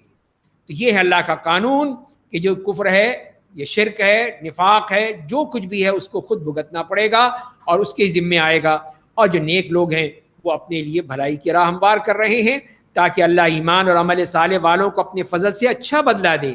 وہ یقیناً کافروں کو پسند نہیں کرتا ہے۔ یہاں پر پھر مزید اپنی نشانیوں میں سے یہ نشانی بھی بتائی گئی، اور اس کی نشانیوں میں سے یہ ہے کہ وہ ہواؤں کو بارش کی خوشخبری دینے کے لیے بھیجتا ہے، اور تاکہ وہ تمہیں اپنی رحمت کا مزہ چکھائے، اور تاکہ کشتیاں سمندر میں اس کے حکم سے چلیں، اور تاکہ تم اس کا فضل تلاش کرو، شاید کہ تم اس کا شکر ادا کرو۔ یہ اللہ کی کتنی بڑی نعمت ہے کہ یہی ہوائیں ان کو کس طرح لے کر چلتی ہیں، چاہے وہ خشکی میں ہوں چاہے وہ سمندر میں ہوں، تو وہاں پھر ان کے لیے فائدہ ہی فائدہ دیتی ہیں۔ وَلَقَدْ أَرْسَلْنَا مِن قَبْلِكَ رُسُلًا إِلَىٰ قَوْمِهِمْ، اور ہم نے آپ سے پہلے بہت سے انبیاء کو ان کی قوموں کے پاس بھیجا تھا جو ان کے پاس کھلی نشانیاں لے کر آئے تھے، بس جن لوگوں نے جرم کیا ان سے ہم نے انتقام لیا، اور ہم پر مومنوں کی تائید و نصرت واجب تھی۔ تو یہ اللہ کی طرف سے ہے کہ اللہ تعالیٰ اپنے بندوں کی مدد فرماتے ہیں، جو واقعی اللہ کے دین کی مدد کرتے ہیں اور اللہ کے دین کے لیے کچھ کرتے ہیں، اللہ ان کی مدد فرماتا ہے، اور اس کے مقابلے میں جو مجرم ہیں ان کے سخت انتقام لیا جاتا ہے۔ اللہ الذی یرسل الریاح، اللہ وہی ہے جو ہواؤں کو بھیجتا ہے، وہ ہوائیں بادلوں کو حرکت دیتی ہیں، پھر اللہ اس بادل کو آسمان میں جیسے چاہتا ہے بکھیر دیتا ہے اور اسے ٹکڑے ٹکڑے کر دیتا ہے، بس آپ دیکھتے ہیں کہ اس کے درمیان سے بارش کے قطرے نکلنے لگتے ہیں، بس جب اللہ اپنے بندوں میں سے جس پر چاہتا ہے اسے برساتا ہے تو وہ خوش ہو جاتے ہیں، اور وہ لوگ بارش ہونے سے پہلے بڑے نا امید ہو چکے تھے۔ بس اللہ کی رحمت کے آثار دیکھیے کہ وہ کس طرح زمین کو مردہ ہو جانے کے بعد دوبارہ زندہ کر دیتا ہے۔ بے شک وہ مردوں کو دوبارہ زندہ کرنے والا ہے اور وہ ہر چیز پر قادر ہے۔ یہ اللہ تعالیٰ نے بتا دیا کہ لوگ مایوس ہو کر دیکھتے ہیں کہ بارش نہیں ہو رہی، پانی نہیں ہے، گرمی ہے، لیکن ایک دم اللہ کی طرف سے وہ سب کچھ ہو جاتا ہے۔ یہ سب اللہ کے ہاتھ میں ہے۔ تو دیکھیے اس سے بھی دلیل لے لی کہ وہ جس طرح کے اس بنجر اور خشک زمین کو دوبارہ زندہ کر دے گا، اسی طرح اس مردہ کو بھی دوبارہ زندہ کر دے گا، وہی زندہ کرنے والا ہے۔ اور اگر ہم ایک دوسری قسم کی ہوا بھیج دیں جس کے اثر سے وہ اپنی کھیتیوں کو زرد دیکھنے لگیں تو اس کے بعد ناشکری کرنے لگتے ہیں۔ تو یہ بھی فرما دیا کہ ہماری قدرت یہ بھی ہے کہ ہم تیز و تند، گرم یا سرد ہوا بھیج دیں جو کہ ان کی فصلوں کو جلا دے، بالکل ختم کر دے۔ یہ بھی ہم کر سکتے ہیں، لیکن یہ ماننے والے کہاں ہیں؟ بس آپ مردوں کو نہیں سنا سکتے، نہ گونگوں کو اپنی پکار سنا سکتے ہیں جب وہ آپ سے پیٹ پھیر کر چل دیں، اور نہ آپ اندھوں کو ان کی گمراہی سے روک کر راہ راست پر لا سکتے ہیں۔ آپ تو صرف انہیں سنا سکتے ہیں جو ہماری آیتوں پر ایمان رکھتے ہیں، انہوں نے اسلام کو قبول کر لیا ہے۔ تو لہذا یہ لوگ، یہ مشرک جن کے کان بھی ہیں، زبانیں بھی ہیں، عقل بھی ہے، دل بھی ہے، آنکھیں بھی ہیں، لیکن کوئی فائدہ نہیں اٹھایا۔ اسی لیے پھر اب آپ ان اندھوں، بہروں، گونگوں، ان کو آپ نہیں بتا سکتے، نہیں سمجھا سکتے، یہ کسی قابل نہیں رہے۔ اللہ الذی خلقکم من ضعف، انسان کے مختلف جو مدارج ہیں، اس کی مراحل ہیں اس کی زندگی کے، ان کے بارے میں فرمایا کہ وہ اللہ ہے جس نے تم سب کو کمزور پیدا کیا۔ بچہ تھا جو پوری کمزوری کے ساتھ، کوئی اس کے اندر طاقت نہیں تھی، پھر کمزوری کے بعد قوت دی، پھر اس کو جوان، پوری طرح وہ زبردست قوت اور طاقت والا بن گیا، پھر قوت کے بعد کمزور اور بوڑھا بنا دیا، پھر اس جوانی کے بعد بڑھاپا، کمزوری، پھر وہی کیفیت۔ وہ جو چاہتا ہے پیدا کرتا ہے، وہ تو بڑا جاننے والا، بڑی قدرت والا ہے۔ قیامت کا تذکرہ فرمایا، اور جس دن قیامت آئے گی مجرم قسمیں کھا کر کہیں گے کہ وہ دنیا میں صرف ایک گھڑی ٹھہرے تھے، اسی طرح وہ دنیا میں بھی دھوکہ اور فریب میں پڑے رہے۔ تو یہ اب ان کو جو قیامت کے دن یہ کفر اور شرک کرنے والے، گناہوں کا ارتکاب کرنے والے مجرم قسمیں کھا کر کہیں گے ہم تو تھوڑی دیر رہے تھے، بس اپنی ساری زندگی بھول جائیں گے، 60 سال، 70 سال، 80 سال، 90 سال، سب کچھ بھول جائیں گے کہ ہم تو تھوڑا سا چند منٹ ہی رہے تھے، چند گھڑیاں ہی رہے تھے۔ اور جنہیں علم و ایمان کی دولت دی گئی تھی وہ کہیں گے کہ تم لوگ اللہ کی کتاب کے مطابق حشر کے دن تک ٹھہرے رہے تھے، یعنی تمہیں اللہ نے رکھا تو تمہاری زندگیاں کچھ تو آخر وقت تک رہے ہیں، تو یہ کیسے ہو سکتا ہے کہ ایک گھڑی رہے ہوں؟ تو یہ ہے حشر کا دن، لیکن تم لوگ جانتے نہیں تھے۔ بس آج ظالموں کی معذرت ان کے کام نہ آئے گی اور نہ ان سے توبہ کرنے کو کہا جائے گا۔ تو اب تو ظاہر ہے کہ نہ کوئی معذرت قبول ہے، نہ توبہ قبول ہے، اب تو حساب کتاب شروع ہو گیا۔ وَلَقَدْ ضَرَبْنَا لِلنَّاسِ فِي هَذَا الْقُرْآنِ مِنْ كُلِّ مَثَلٍ، اور ہم نے لوگوں کو سمجھانے کے لیے اس قرآن میں ہر قسم کی مثال بیان کی ہے۔ اور چاہے آپ لوگوں کے سامنے کوئی بھی نشانی پیش کر دیں، جنہوں نے کفر کی راہ اختیار کی وہ یہی کہیں گے کہ مسلمانوں تم تو جھوٹے ہو۔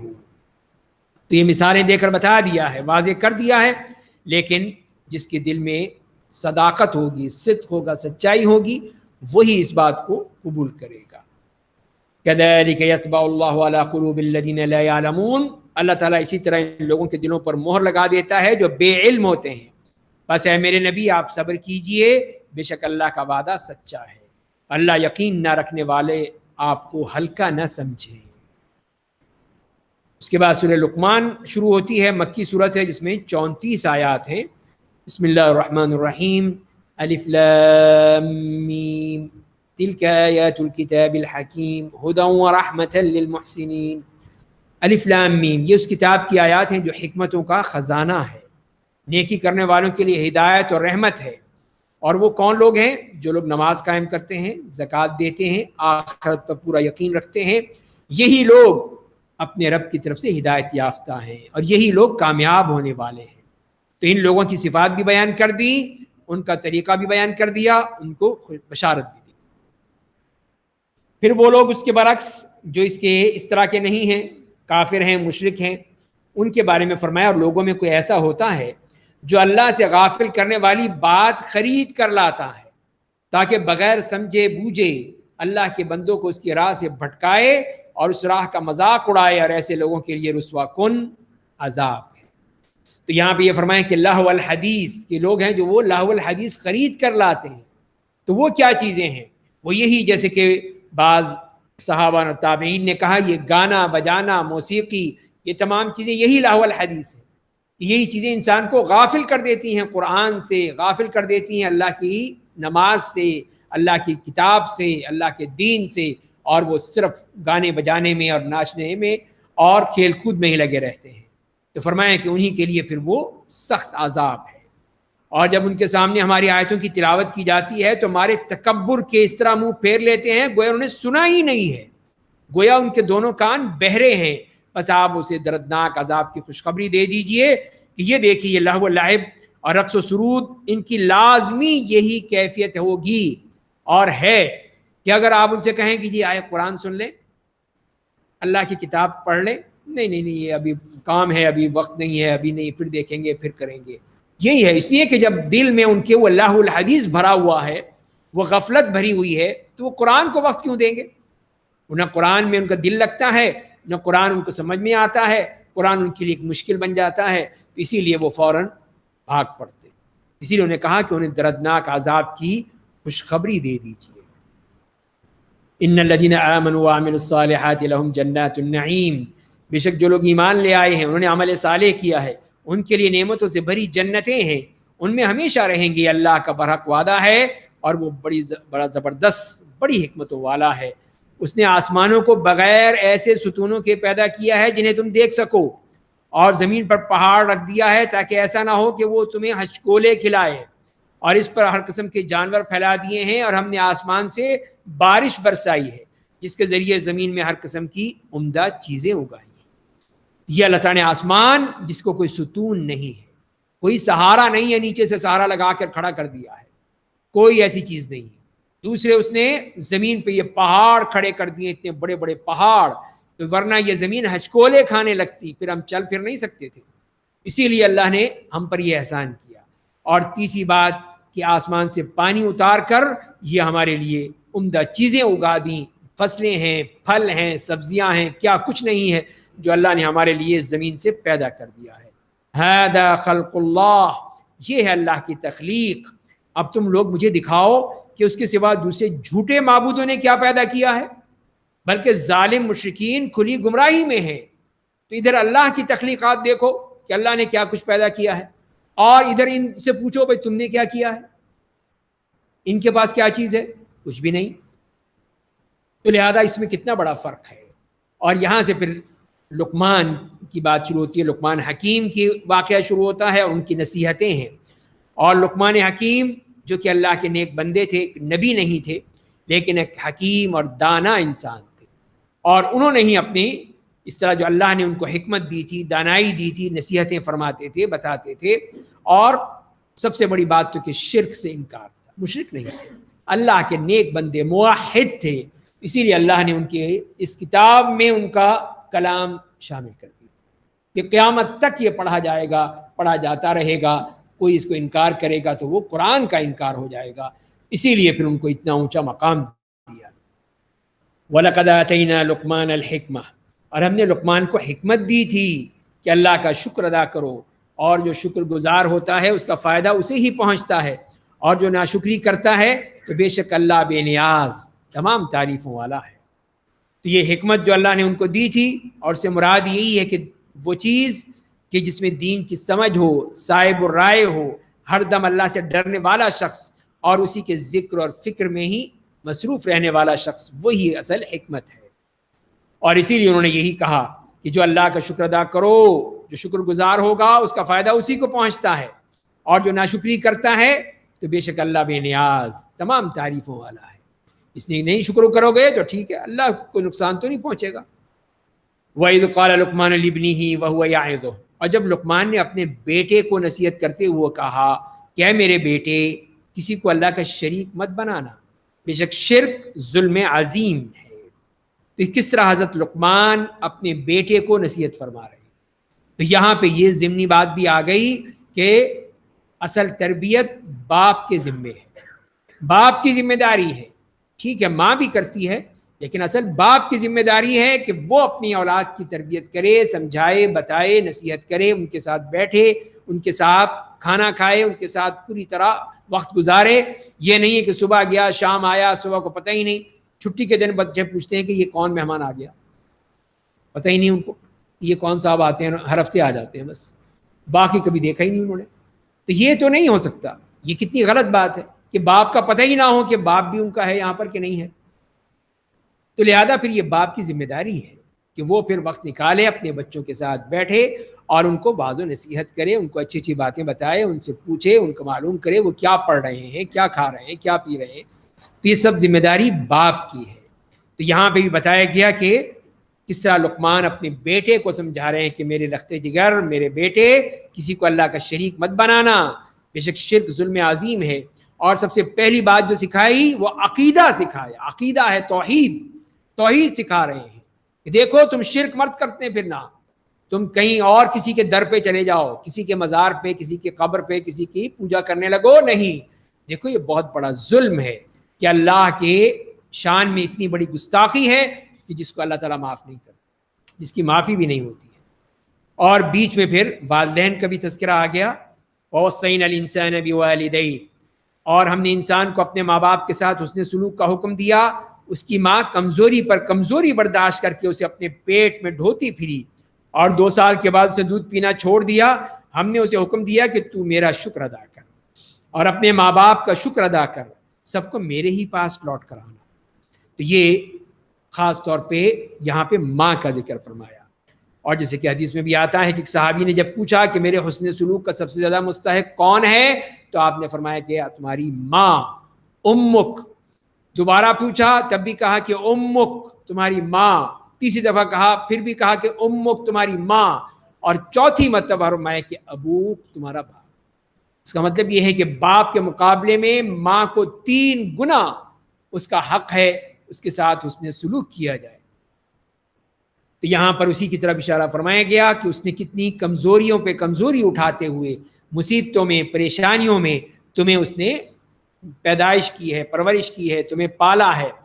لیکن ان کی پوری طرح اطاعت کرنی ہے. لیکن اگر وہ شرک کی طرف کہیں تو پھر ان کی بات نہیں مانی، پھر ان کی بات نہیں مانی جائے گی.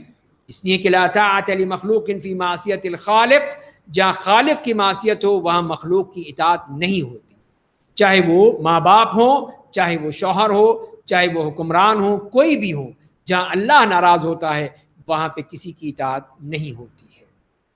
اگر وہ دونوں تجھے اس بار مجبور کریں کہ میرے شریک کسی کو ایسے کو بنائے جس کے معبود ہونے کا تجھے علم نہیں، تو ان کی بات مت مان اور دنیا میں ان کے ساتھ بھلائی کرتا رہ اور اس شخص کی راہ اپنا جس نے اپنی توجہ میری طرف پھیر لی ہے. پھر تم سب کو میرے پاس ہی لوٹ کر آنا ہے اور اس وقت میں تمہارے کیے کی خبر دوں گا، پھر تمہیں بتاؤں گا کہ تم نے کیا کیا ہے. تو یہ اس کے بعد پھر حضرت لقمان کی بات آ گئی جو بیٹے کو عقیدہ سکھا رہے ہیں. اے میرے بیٹے، اگر ایک رائی کے دانے کے برابر بھی کوئی چیز کسی چٹان کے اندر ہے یا آسمانوں میں ہے یا زمین میں ہے تو اللہ سامنے لائے. یہ اللہ کا علم، اس کی قدرت بتائی جا رہی ہے. بے شک اللہ بڑا باریک نظر والا، بڑا باخبر ہے. اے میرے بیٹے، نماز قائم کر، بھلائی کا حکم دے، برائی سے روک، تجھے جو تکلیف پہنچے اس پر صبر کر. بے شک یہ سارے کام بڑے ہمت کے ہیں، بڑے ضروری باتیں ہیں، تو اس کا تجھے خیال رکھنا ہے. نماز کا، نیکی کا حکم، برائی سے روکنا، اور اس کے نتیجے میں اگر مصیبت آئے تو صبر کرنا. اس لیے کہ لوگ تو نہیں برداشت کریں گے، اچھا یہ ہر بات کی ہماری یہ ہم پر نصیحتیں کر رہا ہے. تو وہیں پر فرمایا کہ دیکھو صبر بھی کرنا. فرمایا وَلَا تُسَعِّرْ خَدَّكَ لِلنَّاسِ، اور لوگوں سے اپنا چہرہ پھیر کر بات نہ کر، کہ چہرے کو پھلا کر یا اکڑ کر، کہ اپنے گردن کو اکڑا کے بات کرنا. فرمایا کہ تکبر اور غرور ہے. اور زمین پہ اکڑ کر مت چل، کہ زمین پر اکڑ کر غرور کے ساتھ چلنا، بلکہ میانہ روی کے ساتھ. بے شک اللہ ہر اس شخص کو پسند کرتا ہے جو اکڑ کر چلنے والا اور فخر کرنے والا ہوتا ہے. اللہ تعالیٰ اس کو پسند نہیں فرماتا. وَاقْصِدْ فِي مَشْيِكَ، اور اپنی چال میں میانہ روی اختیار کرو، نہ تو اکڑ کے چلو اور نہ ہی بالکل ہی مریل ہو. کہ چل ہی نہیں رہے، پتہ نہیں جان ہی نہیں ہے، ہمارے جیسے جوانوں کی طرح آج کل کے جوان چلتے بھی ایسے ہیں جسے پتہ نہیں ہے کہ ان کی جان ہی نکل چکی ہے، روزہ رکھا ہوا ہے. تو یہ اتنا ہے. اس لیے حضرت عمر رضی اللہ عنہ نے دیکھا ایک نوجوان کو بڑا ہی مریال، بری حالات، جا رہا یوں جا رہا ہے، تو ایک لگایا بندہ بند سیدھا طرح چل، ورنہ بھی ایک اور لگا، سیدھا کر دیا اس کو. یہ ہے کہ ٹھیک ہے انسان چلے تو صحیح طور پر چلے، لیکن تکبر اور غرور نہیں ہے، وہ منع کیا گیا ہے. لیکن جو اللہ نے طاقت دی ہے، ہمت دی ہے، آپ کو جوانی دی ہے، اس کے مطابق آپ کو چلنا چاہیے. تو آواز کے بارے میں بھی فرما دیا کہ واغضض من صوتک، اور اپنی آواز پست رکھو. بے شک بدترین آواز گدھوں کی آواز ہوتی ہے. تو اگر کوئی آوازوں کی چیمپئن شپ ہوگی تو گدھا سب سے بڑا چیمپئن ہوگا، اس لیے کہ اس کی آواز سب سے زیادہ ہے. تو اسی لیے فرمایا کہ صرف آواز کے بل بوتے پہ یہ نہ سمجھنا کہ تم بہت بڑے آدمی ہو، نہیں. اصل چیز وہ ہے کہ تم اللہ کے احکام کے مطابق چلو اور باتوں کو مانو. کیا تم لوگ دیکھتے نہیں کہ اللہ نے تمہارے لیے ان تمام چیزوں کو مسخر کر رکھا ہے جو آسمانوں میں ہیں اور جو زمین میں ہے، اور اس نے اپنی ظاہری اور باطنی نعمتیں تم پر تمام کر دی ہیں، سب تمہیں دے دی ہیں. اور بعض لوگ ایسے ہوتے ہیں جو اللہ کے بارے میں بغیر کسی علم، بغیر دلیل، بغیر کسی روشنی دینے والی کتاب کے جھگڑتے ہیں، آتا جاتا کچھ بھی نہیں ہے اور علامہ بن جاتے ہیں. تو وہی فرمایا جا رہا ہے کہ ایسے لوگ بھی ہیں، کچھ پتہ نہیں ہے، نہ کوئی کتاب ہے، نہ دلیل ہے، نہ علم ہے، بس وہ جھگڑنے کا کام ہے، ٹاک شو میں بیٹھے ہوئے ہیں، بکواس کر رہے ہیں. تو یہ ایسے لوگوں کی بات کوئی اللہ کے یہاں قبول نہیں ہوتی، اور نہ ہی وہ اس قابل ہوتے ہیں کہ وہ لوگوں سے بات کر سکیں. اور جب ان سے کہا جاتا ہے کہ اللہ نے جو نازل کیا اس کی اتباع کرو، تو کہتے ہیں ہم اس چیز کی پیروی کریں جس پر ہم نے اپنے باپ دادا کو پایا ہے. کیا وہ انہی کی اتباع کریں گے؟ اگرچہ شیطان انہی بھڑکتی ہوئی آگ کے عذاب کی طرف بلاتا رہا ہے. تو یہ فرما دیا گیا کہ ان کو اگر کہا بھی جائے کہ اللہ کے دین پر چلو، کہتے نہیں نہیں، ہم تو اپنے باپ دادا کے، اپنے خاندان کے، ان کے راستے پر چلیں گے، وہی صحیح راستہ ہے. تو فرمایا کہ چاہے وہ تمہیں جہنم کی طرف لے جائے وہ راستہ، تب بھی تم اسی راستے پر چلو گے نہیں. اصل کیا ہے؟ اور جس نے اللہ کے سامنے سر تسلیم خم کر دیا اور اس حال میں کہ وہ نیکوکار ہو، اس نے مضبوط سہارا تھام لیا، اور تمام کاموں کا انجام اللہ کے اختیار میں ہے. اگر کوئی کفر کرتا ہے تو اس کا کفر آپ کو غمگین نہ بنا دے، انہیں ہمارے ہی پاس لوٹ کر آنا ہے، تب ہم انہیں ان کے کرتوتوں کی خبر دیں گے. بے شک اللہ سینوں میں پوشیدہ باتوں تک کو جانتا ہے. تو لہذا یہ ہے اصل چیز کہ جو اللہ کو پکڑ لیتا ہے، اللہ کے دین کو، اللہ کی کتاب کو، وہ ہے اصل سہارا. وہ ہے العروۃ الوثقی کہا ہے، وہ ہے اصل سہارا. باقی وہ لوگ جو کافر ہیں تو آپ ان پہ غم نہ کریں، یہ ہم دیکھیں گے ان کے ساتھ کہ کیا کرنا ہے. نمتعہم قلیلا، ہم انہیں کچھ دنوں تک دنیاوی زندگی سے لطف اندوز ہونے دیں گے، مزے کر لو، اور پھر انہیں ایک بدترین عذاب تک کھینچ کر پہنچا دیں. اگر آپ ان سے پوچھیں گے کہ آسمان اور زمین کو کس نے پیدا کیا ہے، تو کہیں گے اللہ. آپ کہہ دیجئے تمام تعریفیں صرف اللہ کے لیے ہیں، بلکہ ان میں سے اکثر لوگ جانتے ہی نہیں ہیں، پتہ ہی نہیں ہے ان کو کہ جس نے آسمان اور زمین پیدا کیے وہی خالق حقیقی ہے، تو وہی معبود حقیقی بھی وہی ہے، اسی کی عبادت کی جائے گی، کسی اور کی عبادت نہیں کی جائے گی. اور آسمان اور زمین میں جو کچھ ہے ان کا مالک اللہ ہے. بے شک اللہ بڑا بے نیاز، بڑی تعریفوں والا ہے. اور زمین میں جتنے درخت ہیں اگر وہ سب قلم بن جائیں، سمندر روشنائی بن جائے، اس کے بعد مزید 7 سمندر اس کی مدد کو آ جائیں، تو بھی اللہ کے کلمات ختم نہیں ہوتے. بے شک اللہ زبردست بڑا صاحب حکمت ہے. تو یہ ہیں اللہ تعالیٰ کی کلمات ہیں اس کی. فرمائیں کہ سارے سمندر روشنائی بن جائیں، سارے درخت قلم بن جائیں، اس کے کلمات کو لکھا جائے، تب بھی بات نہیں مکمل ہوگی، وہ ہو ہی نہیں سکتی. اللہ کا کلام بہت زیادہ ہے، بہت بڑا ہے. فرمایا کہ ما خلقکم ولا بعثکم الا کنفس واحدہ، تم سب کو پہلی بار پیدا کرنا اور تم سب کو دوبارہ قیامت کے دن زندہ کرنا ایک شخص کو پیدا کرنے سے زیادہ نہیں ہے. یعنی اللہ کو اس میں کوئی مشکل نہیں ہے کہ جیسے پہلے پیدا کر دیا، پھر مار دیا، پھر اللہ تعالیٰ کہے گا پیدا ہو جاؤ، کون؟ سب پیدا ہو جائیں گے. تو اللہ کے لیے کون سا مشکل ہے؟ ایک آدمی ہو، یہ لاکھوں، کروڑوں، اربوں، کھربوں جتنے بھی لوگ ہوں، سب کو پیدا کرنا اس کے لیے کوئی مشکل نہیں. ان اللہ سمیع بصیر، بے شک اللہ بڑا سننے والا، بڑا دیکھنے والا ہے. کیا آپ دیکھتے نہیں کہ اللہ رات کو دن میں داخل کرتا ہے اور دن کو رات میں داخل کرتا ہے، اور اس نے آفتاب و مہتاب کو مسخر کر رکھا ہے، سب ایک مقرر وقت تک چلتے رہتے ہیں، اور بے شک اللہ تمہارے تمام کاموں سے باخبر ہے۔ تو یہ اللہ کی قدرت، دن اور رات کو کس طرح اس نے آگے پیچھے لگا رکھا ہے، جس میں ذرہ برابر بھی کہیں کوئی فرق نہیں آتا، کوئی لیٹ نہیں ہوتے، کوئی مسئلہ نہیں پیدا ہوتا۔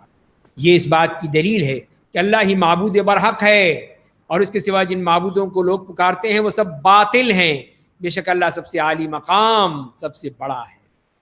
کیا آپ دیکھتے نہیں کہ کشتی سمندر میں اللہ کے فضل سے چلتی رہتی ہے تاکہ وہ تم سب کو اپنی نشانیوں کا مشاہدہ کرائے؟ بے شک اس میں ہر اس آدمی کے لیے نشانیاں ہیں جو صبر اور شکر ادا کرنے والا ہے۔ یہ تو اللہ کی نعمت کہ کس طرح وہ سمندر کی موجوں میں چیرتے ہوئے وہ سفینہ، وہ کشتی اپنی منزل کی طرف چلتا چلا جاتا ہے۔ لیکن جب مصیبت آتی ہے پھر کیا ہوتا ہے؟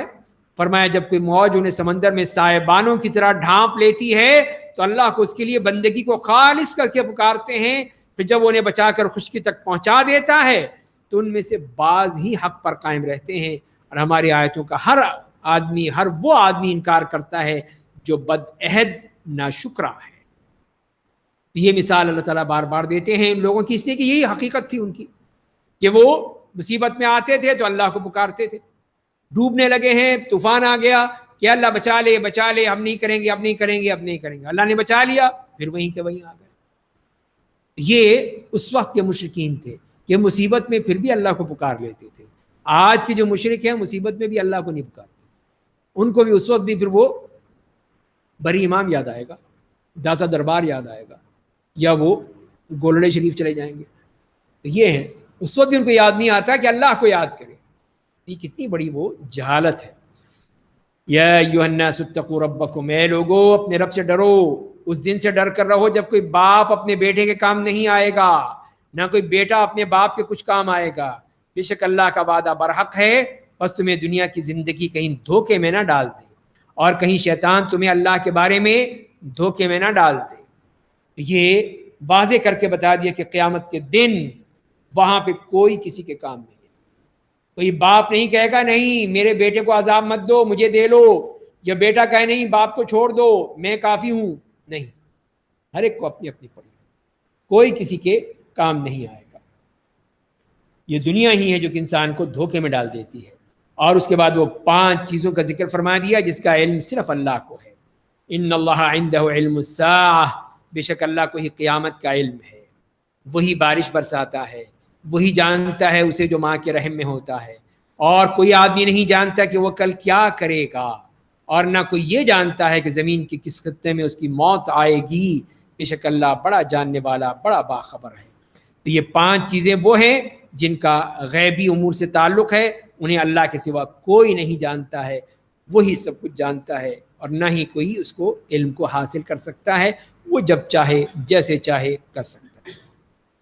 یہاں سورہ لقمان ختم ہوتی ہے، سورہ سجدہ آتی ہے، مکی صورت ہے جس کی 30 آیات ہیں۔ بسم اللہ الرحمن الرحیم، الف لام میم تنزیل الکتاب لا ریب فیہ من رب العالمین۔ الف لام میم، اس میں کوئی شبہ نہیں کہ یہ کتاب رب العالمین کی طرف سے نازل کردہ ہے۔ کیا کفار مکہ کہتے ہیں کہ محمد نے اسے جھوٹ گھڑ لیا ہے؟ بلکہ یہ تو آپ کے رب کی برحق کتاب ہے، تاکہ آپ ایک ایسی قوم کو ڈرائیں جس کے پاس آپ سے پہلے کو ڈرانے والا نہیں آیا ہے، شاید کہ وہ راہ راست پر آ جائیں۔ تو یہ نبی کریم صلی اللہ علیہ وسلم کے بارے میں جو ان کی باتیں ہیں، افترا پردازی ہیں، تو فرمائیں کہ یہ تو وہی ہے، اللہ کی کتاب، اس سے پہلے تو کوئی وہی نبی آیا ہی نہیں تھا یہاں پر۔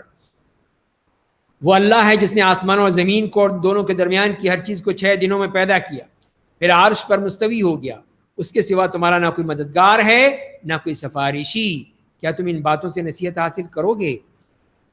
تو سوچو سمجھو غور کرو، یہ ہے اللہ کی قدرت کہ اس نے یہ آسمان اور زمین سب کے سب 6 دنوں میں پیدا کر۔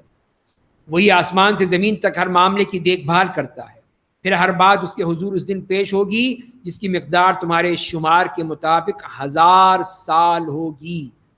وہ دن، قیامت کا دن جو تمہارے 1000 سال کے برابر ہے، ایک دن، یہ اللہ کی تقویم ہے، اس کا کیلنڈر ہے، کہ جہاں پہ 24 گھنٹے کا نہیں، 1000 سال کا دن ہوتا ہے۔ ذَلِكَ عَالِمُ الْغَيْبِ وَالشَّهَادَةِ، وہ ذات برحق کی تمام غائب و حاضر کا جاننے والا، زبردست بے حد رحم کرنے والا ہے۔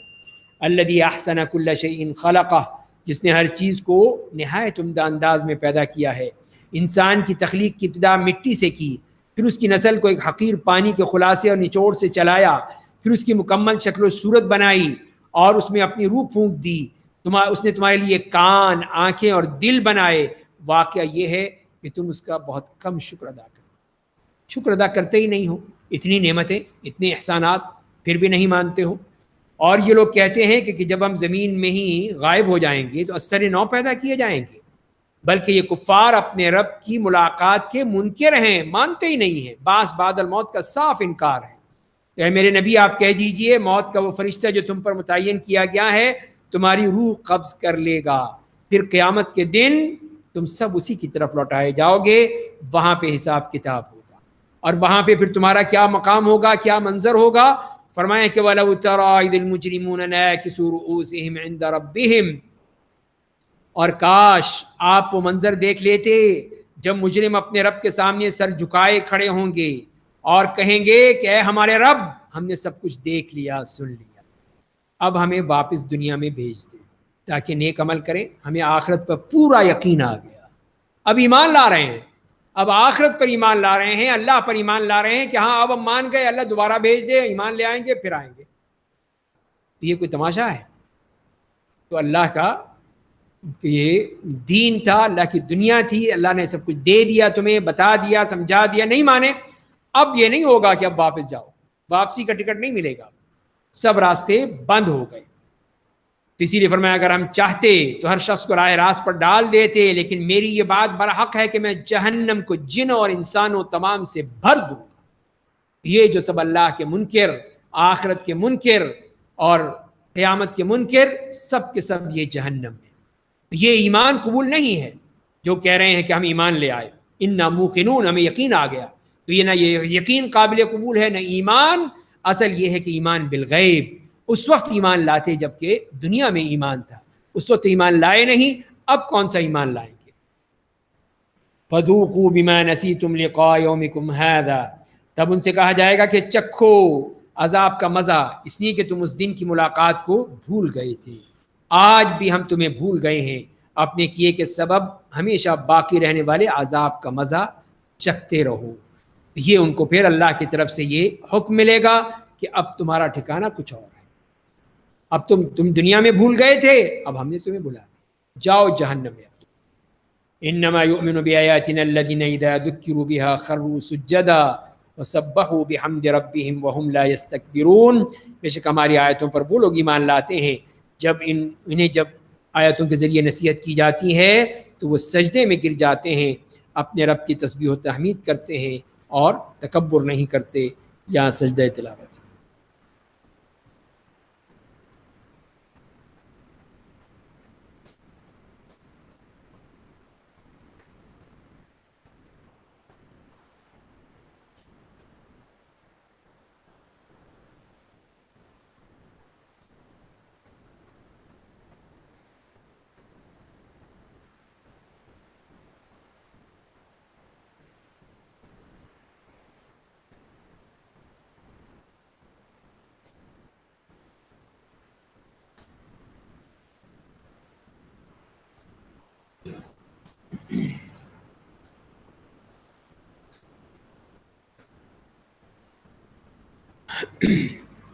تو یہاں اللہ تعالیٰ نے پھر ایمان والوں کا ذکر فرمایا کہ جو جب بھی اپنے رب کو یاد کرتے ہیں تو اس کے لیے سجدہ ریز ہو جاتے ہیں، رب کی تسبیح و تحمید کرتے ہیں اور تکبر نہیں کرتے ہیں، اور رات میں ان کے پہلو بستروں سے الگ رہتے ہیں، وہ پڑے سوتے نہیں رہتے ہیں بلکہ اللہ کے لیے عبادت کرنے میں، قیام اللیل میں اور ذکر الہی میں، تلاوت میں لگے رہتے ہیں۔ یہ ہیں اللہ کے نیک بندے۔ فرمائیں کہ وہ اپنے رب کے ساتھ اپنے رات میں ان کے پہلو بستروں سے الگ رہتے ہیں، اپنے رب کو اس کے عذاب سے ڈر سے اور اس کی جنت کی لالچ میں پکارتے ہیں، اپنے رب کو پکارتے ہیں، ہم نے انہیں جو روزی دی ہے اس میں سے خرچ کرتے ہیں۔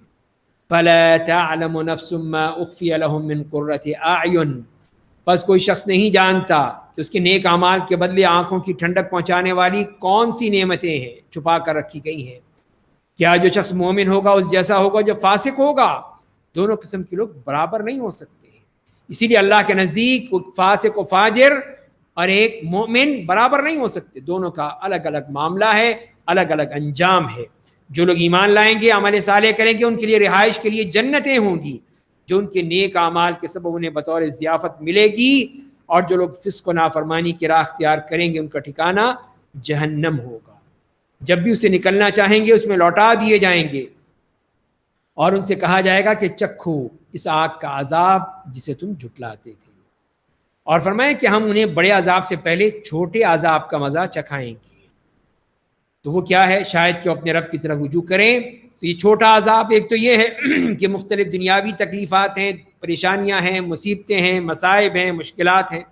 اور بعد نے کہا اس سے مراد پھر وہ عذاب قبر ہے. عذاب قبر ہے جو کہ اس بڑے عذاب سے پہلے یہاں پہ دنیا میں ہی وہ اپنی قبر میں بھی عذاب چکھیں گے، مزہ کریں گے. وَمَنْ أَظْلَمُ مِمَّنْ ذُكِّرَ بِآيَاتِ رَبِّهِ ثُمَّ أَعْرَضَ عَنْهَا. اس سے بڑھ کر ظالم کون ہوگا جسے رب کی آیات پڑھ کر نصیحت کی جائے تو ان سے منہ پھیر لے. ہم بے شک مجرموں سے انتقام لے کر رہیں گے. اور ہم نے موسیٰ کو تورات دی تھی، پس آپ قرآن کے کلام الہی ہونے میں بھی شبہ نہ کیجئے. اور ہم نے تورات کو بنی اسرائیل کے لیے ہدایت کا ذریعہ بنایا. یہ اللہ تعالیٰ نے جیسے حضرت موسیٰ علیہ السلام پہ تورات بھیجی، فرمایا کسی طرح یہ کتاب ہے، یہ قرآن ہے، اس میں شک کی گنجائش نہیں ہے. اور جب انہوں نے دین کی راہ میں تکلیف و اذیت پر صبر کیا تو ہم نے بہت سے رہنما پیدا کیے جو ہمارے حکم کے مطابق لوگوں کی رہنمائی کرتے تھے، ہماری آیتوں پر یقین کرتے تھے. بے شک آپ کا رب ان باتوں میں قیامت کے دن ان کے درمیان فیصلہ کر دے گا جن میں وہ آپس میں اختلاف کرتے تھے. تو جو بھی اختلافات ہیں، جو بھی مسائل ہیں، سب حل ہو جائیں گے اس دن، سب کچھ واضح ہو جائے گا، کوئی چیز چھپی نہیں رہے گی. اولم یہدی لہم کما اہلکنا من قبلہم. کیا اس بات نے کفار مکہ کو راہ نہیں دکھائی کہ ہم نے ان سے پہلے بہت سی قوموں کو ہلاک کر دیا جن کی بستیوں سے یہ لوگ گزرتے ہیں. بے شک اس میں بہت سی نشانیاں ہیں، کیا یہ لوگ سنتے نہیں ہیں؟ تو ان کو دعوت فکر و نظر دی جا رہی ہے. سوچو سمجھو کہ تم جاتے ہو مدائن صالح، علاقہ مدین، بحیرہ لوط، یہ تمام چیزیں دیکھتے ہو، اپنی آنکھوں سے دیکھتے ہو، تو پھر بھی تمہیں عبرت نہیں ہوتی، پھر بھی تم نہیں سمجھتے. اولم یروا انا نسوق الماء الى الارض الجرز. کیا یہ لوگ دیکھتے نہیں ہیں کہ ہم خشک اور بنجر زمین تک پانی پہنچاتے ہیں، پھر اس کے ذریعے فصل اگاتے ہیں جسے ان کے جانور اور خود کھاتے ہیں؟ کیا یہ لوگ دیکھتے نہیں ہیں؟ یہ اللہ کی قدرت کہ کس طرح اس نے خشک اور بنجر زمین کو بھی پانی سے سیراب کر دیا. اور کفار مکہ کہتے ہیں اگر تم سچے ہو تو بتاؤ کہ یہ فیصلہ کب ہوگا، قیامت کب آئے گی، بتاؤ. اے میرے نبی آپ کہہ دیجئے کہ فیصلے کا دن کافروں کو ان کا ایمان نفع نہیں پہنچائے گا اور نہ انہیں مہلت دی جائے گی. وہ ہے فیصلے کا دن، دنیا میں ہو یا نہ ہو، وہ فیصلے کا دن آئے گا، پھر تم دیکھنا. بس آپ ان سے کنارہ کش ہو جائیے اور انتظار کیجئے. یہ لوگ بھی انتظار ہی کر رہے ہیں. اس طرح نبی کریم صلی اللہ علیہ وسلم کو بتا دیا کہ اب آپ ان کو چھوڑ دیں، ترک کر دیجئے، باقی اب ہمارا معاملہ ہے، ہم ان کے ساتھ دیکھ لیں. اس کے بعد سورہ احزاب ہے، مدنی سورت ہے جس میں 73 آیات ہیں. بسم اللہ الرحمن الرحیم. یا ایھا النبی اتق اللہ ولا تطع الکافرین والمنافقین ان اللہ کان علیما حکیما. تو اے میرے نبی آپ اللہ سے ڈریے اور کافروں اور منافقوں کی پیروی مت کیجیے، بے شک اللہ بڑا جاننے والا، بڑا صاحب حکمت ہے. تو یہاں پہ نبی کریم صلی اللہ علیہ وسلم کو پکار کے کہا گیا، آپ کی نبوت کے ذریعے سے آپ کی عظمت بیان کی گئی اور کہا گیا کہ اللہ کا خوف کیجیے اور کافروں اور منافقوں کی بات مت مانیے. تو کچھ باتیں ایسی بھی ہوتی ہیں جو مخاطب رسول اللہ ہوتے ہیں لیکن مقصد امت کو بتانا ہو، یہ امت بھی اس میں شامل ہے کہ اس کو بھی اس کو بتایا جائے کہ دیکھو ان کافروں اور منافقوں کی باتیں مت ماننا، ان سے بچ کے رہنا. واتبع ما یوحی الیک من ربک. اور آپ پر آپ کے رب کی جانب سے جو وحی آتی ہے اس کی اتباع کیجئے. مومنوں بے شک اللہ تمہارے اعمال سے پوری طرح باخبر ہے، آپ اللہ پر بھروسہ کیجئے، اللہ بحیثیت کارساز کافی ہے. ما جعل اللہ لرجل من قلبین فی جوفہ. اللہ نے کسی کے جسم میں 2 دل نہیں رکھے، دل ایک ہی ہے، 2 نہیں ہو سکتے. اسی کی پھر مثالیں دے دیں کہ تم اپنی جن بیویوں سے زہار کرتے ہو انہیں اللہ نے تمہاری ماں نہیں بنا دیا ہے تو یہ کیسے ہو سکتا ہے کہ جو بیوی ہے وہ ماں بھی بن جائے؟ یہ ہو نہیں سکتا. تو دو باتیں کیسے جمع ہو سکتی ہیں؟ اور نہ اس نے تمہارے منہ بولے بیٹوں کو تمہارے بیٹے بنا دیا ہے. جو تمہاری اولاد ہے ہی نہیں، متبنہ ہے، اڈاپٹڈ ہے، وہ تمہارا بیٹا کیسے بن گیا؟ کیسے تم نے اس کو اپنا نام دے دیا؟ یہ بھی نہیں ہو سکتا. یہ تو صرف تمہاری زبانی باتیں ہیں. اللہ حق بات کہتا ہے اور سیدھی راہ دکھاتا ہے. اور اس کے لیے پھر قانون بتا دیا، ان کو ان کے باپ کے نام کے ساتھ پکارو. اللہ کے نزدیک یہی بات انصاف کے زیادہ قریب ہے.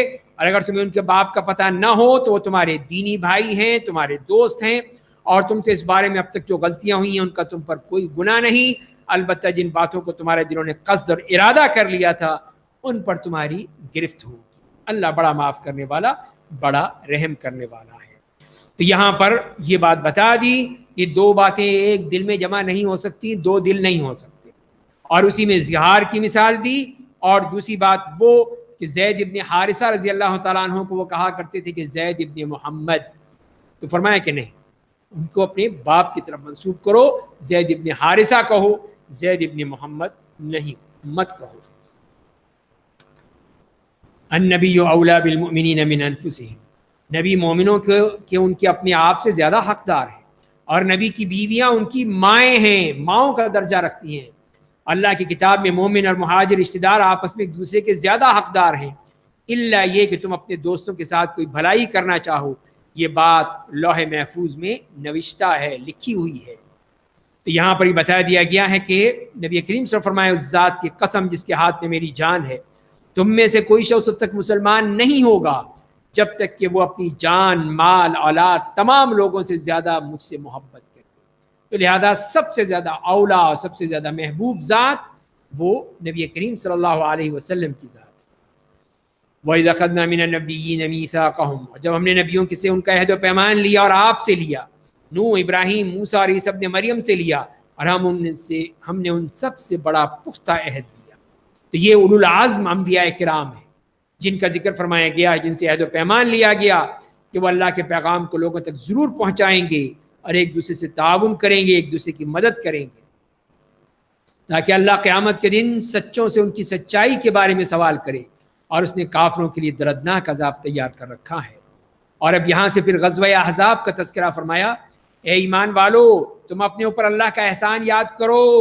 جب کافروں کی فوجیں تم پر ٹوٹ پڑی تو ہم نے ان پر آندھی اور ایسے لشکر بھیج دیے جنہیں تم دیکھ نہیں رہے تھے.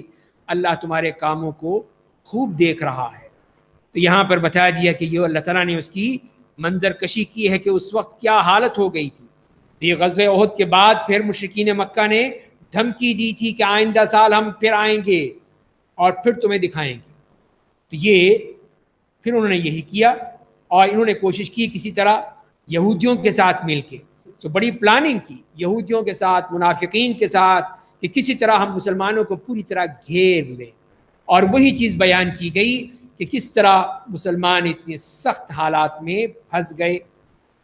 جیسے کہ اگلی آیت میں آ رہا ہے کہ وہاں جو فرمایا کہ جاؤکم من فوقکم، اوپر سے، ومن اسفل منکم، تمہارے نیچے سے، وَإِذْ زَاغَتِ الْأَبْصَارُ، اور آنکھیں پتھرا گئیں، دل گلے تک پہنچ گئے اور تم لوگ اللہ کے بارے میں مختلف قسم کے گمان کرنے لگے. اس واقعے سے مومن بڑی آزمائش میں ڈالے گئے اور پوری شدت کے ساتھ جھنجھوڑ دیے گئے.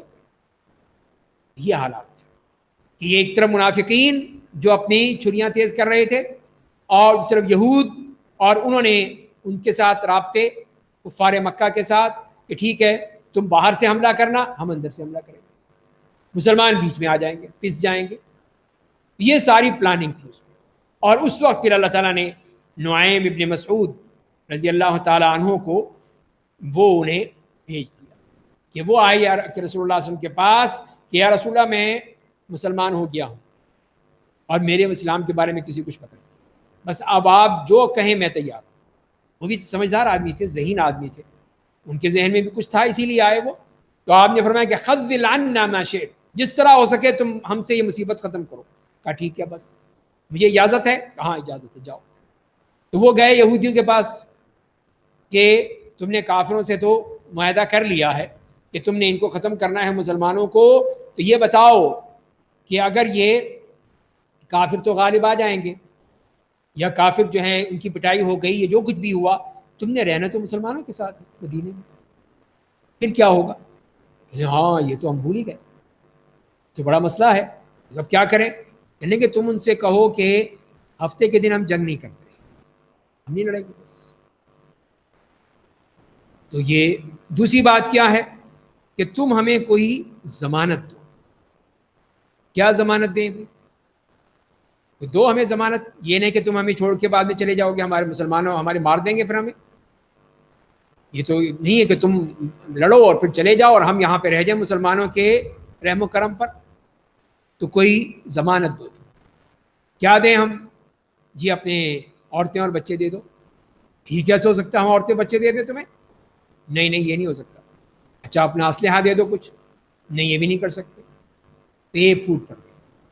اس طرح ان کے جو تھے گفتگو تھی، جو ان کے مذاکرات تھے، سب ناکام۔ اور یہ چیز جو تھی یہی خطرناک تھی کہ اب وہ بات ہوئی نہیں، یہودی بھی پیچھے ہٹ گئے کہ ہم نہیں کر سکتے، کفار بھی کہنے لگے، ان کو بھی ہوا، انہوں نے جب کہا آ کر کہا ان سے کہ آؤ اب اندر سے آؤ، تم کام نہیں آتے، جاؤ آج ہفتے کا دن ہے، ہم نہیں جنگ کرتے، وہی بیٹھ۔ اس طرح پھر اللہ تعالیٰ نے ان کو بالکل ہی پھوٹ ڈال دی ان کے درمیان کہ یہ لوگ کامیاب نہیں ہو سکتے۔ یہ ہے اللہ تعالیٰ کی چال۔ اللہ تعالیٰ اس طرح اپنی چال چلتا ہے جس کو کوئی سمجھ نہیں سکتا ہے۔ اسی لیے فرمایا کہ یہ اللہ تعالیٰ نے یہ انتظامات فرما دیے، ورنہ وہ بہت ہی خطرناک حالات تھے۔ اور پھر جب وہ ان کے خیمے وہ کئی دن جو جیسے وہاں پر ان کا تھا، انہیں مورچے باندھ کے وہاں پر آ گئے اور بیٹھے رہے کہ اب یہ کریں گے وہ کریں گے، کسی طرح آپ نے خندق کھود دی۔ اور یہی ان کے لیے عجیب بات تھی کہ خندق کہاں سے آ، عربوں کے ہاں تو یہ نہیں ہوتی۔ تو کہا یہ سلمان فارسی ہے، ایک بندہ ہے، اس نے سب کچھ ان کو بتایا۔ اور پھر اپنے مورچے لگائے ہوئے تھے کہ رات میں اللہ تعالیٰ نے سخت سردی کا زمانہ تھا کہ اتنی زبردست طوفان اور اتنی زبردست ہوا بھیج دی کہ اب وہاں پہ ان کے لیے بیٹھنا مشکل ہو گیا۔ وہ بھاگے وہاں سے کہ چلو جلدی چلو، نکلو یہاں سے۔ اس لیے کہ نہ ان کے خیمے رہ رہے تھے، نہ ان کی ہنڈیاں ان کے بیٹھ رہی تھی، نہ اپنی جگہ پہ تھی، نہ کوئی چیز بھی اپنی جگہ نہیں تھی، سب کچھ یہ ہیں وہ لشکر، اللہ کے لشکر ہیں جو کسی کو نظر نہیں آتے۔ اس طرح اللہ تعالیٰ نے پھر ان کو بھگا دیا۔ اب وہ چاہے روتے جائیں دھوتے جائیں، لیکن اس کے بعد پھر نہیں، اس کے بعد انہوں نے رخ نہیں کیا۔ اور آپ نے بھی کہا کہ اب ہم ان پہ حملہ کریں گے، وہ اب حملہ نہیں کر سکتے۔ اور پھر آپ نے وہی کیا کہ پھر فتح مکہ کا دن آیا جب مسلمانوں نے مکے پہ فتح کر لیا، مکے پہ قبضہ کر لیا۔ وَإِذْ يَقُولُ الْمُنَافِقُونَ وَالَّذِينَ فِي قُلُوبِهِم مَّرَضٌ، منافقین اور وہ لوگ جن کے دل بیمار تھے، کہنے لگے کہ اللہ اور اس کے رسول نے ہم سے جھوٹا وعدہ کیا تھا۔ اور جب ان میں سے ایک گروہ نے کہا یثرب کے رہنے والوں، یہ جگہ تمہارے ٹھہرنے کی نہیں ہے، تم لوگ اپنے گھروں کو لوٹ جاؤ۔ اور ان کا ایک گروہ نبی سے اجازت مانگتا تھا، کہتا تھا کہ ہمارے گھر غیر محفوظ ہیں، حالانکہ وہ غیر محفوظ نہیں تھے، وہ تو بس بھاگنا چاہتے، بس صرف ان کے معاملہ ہی یہ تھا کہ وہ بہانے ڈھونڈ رہے تھے۔ اگر ان کے دشمن مدینے کے چاروں طرف سے گھس آتے، پھر ان منافقوں سے مسلمانوں کے خلاف فتنے میں شریک ہونے کو کہا جاتا تو اس میں کود پڑتے اور اس بارے میں بہت کم توقف کرتے۔ تو یہ منافقین کا حال کہ وہ صرف اسی لیے ہر وقت تیار تھے کہ ہم بس موقع ملے تو ہم اس میں کود پڑیں، حالانکہ اس کے قبل انہیں اللہ سے عہد و پیمان کیا تھا کہ وہ پیٹھ پھیر کر نہیں بھاگیں گے، اللہ سے کیے گئے عہد کے بارے میں ان سے سوال ہوگا۔ تو یہ منافقین کے بارے میں بتایا، اس کے بارے میں کہہ دیا نبی کریم صلی اللہ علیہ وسلم کو کہ آپ کہہ دیجئے اگر تم موت یا قتل کے ڈر سے راہ فرار اختیار کرو گے تو یہ فرار تمہیں بچا نہیں لے گا، اور تب تمہیں دنیاوی زندگی سے لطف اندوز ہونے کا بہت کم موقع دیا جائے گا۔ آپ کہہ دیجئے اگر اللہ تمہیں تکلیف پہنچانا چاہے تو کون بچا لے گا، یا تمہیں اپنی رحمت سے نوازنا چاہے تو کون روک لے گا۔ تو یہ لوگ اللہ کے سوا نہ اپنا کوئی یار پاتے ہیں نہ کوئی مددگار۔ اللہ تمہارے ان لوگوں سے خوب واقف ہے جو لوگوں کو شرکت جہاد سے روکتے ہیں، جو اپنے بھائیوں سے کہتے ہیں تم لوگ ہمارے پاس آ جاؤ، اور جنگ میں برائے نام حصہ لیتے ہیں۔ یہ سب منافقین کے وہ کرتوت۔ اور اس کے بارے میں فرمایا کہ اشحۃ علیکم، یہ لوگ تم مسلمانوں کے ساتھ دینے میں بہت بخیل ہیں، کنجوس ہیں۔ جب دشمنوں کے خلاف خوف لاحق ہوتا ہے تو آپ ان کا مشاہدہ کرتے ہیں کہ وہ آپ کی طرف اس طرح دیکھتے ہیں کہ ان کی آنکھیں گھوم رہی ہوتی ہیں، اور اس آدمی کی طرح جس پر موت کی بے ہوشی طاری ہوتی ہے، اور پھر جب خطرہ ٹل جاتا ہے تو مال غنیمت کے بڑے ہی حریص بن کر اپنی تیز زبانوں کا تمہیں نشانہ بناتے. یہ لوگ ایمان نہیں لائے، اسی لیے اللہ نے ان کے اعمال ضائع کر دیے. ایسا کرنا اللہ کے لیے بڑا آسان ہے. تو یہ ہے منافقین کا معاملہ کہ یہ کسی طور پہ بھی ماننے والے نہیں ہیں. یہ لوگ یہی سمجھ رہے ہیں کہ دشمن کی فوجیں اب تک واپس نہیں گئی ہیں، اور اگر وہ فوجیں دوبارہ مڑ کر آ جائیں تو ان کی خواہش یہ ہوگی کہ وہ بادیا میں چلے جائیں، دیہات میں نکل جائیں اور وہاں سے تمہارے احوال معلوم کرتے رہیں، اور اگر یہ لوگ تمہارے درمیان ہوتے تو برائے نام ہی جنگ میں شریک ہوتے. ان کا فائدہ ہی نہیں کوئی، یہ کبھی ایمان لانے والے بنیں گے ہی نہیں، تو لہذا ان کو جانے دیں. اور حقیقت یہ ہے کہ تم مسلمانوں کے لیے رسول اللہ کا قول و عمل ایک بہترین نمونہ ہے، ان کے لیے جو اللہ اور یوم آخرت پر ایمان رکھتے ہیں، یقین رکھتے ہیں، اور جو اللہ کو بہت یاد کرتے رہتے ہیں. وَلَمَّا رَأَى الْمُؤْمِنُونَ الْأَحْزَابَ قَالُوا هَذَا مَا وَعَدَنَا اللَّهُ وَرَسُولُهُ وَصَدَقَ اللَّهُ وَرَسُولُهُ. اور جب مومنوں نے دشمنوں کی فوجوں کو دیکھا تو کہنے لگے یہ تو وہی چیز ہے جس کا ہم اللہ سے اس کے رسول نے وعدہ کیا تھا. اللہ اور اس کے رسول نے سچ فرمایا، اور اس بات نے تو ان کے ایمان و اطاعت کو، فرما برداری کو اور بڑھا دیا.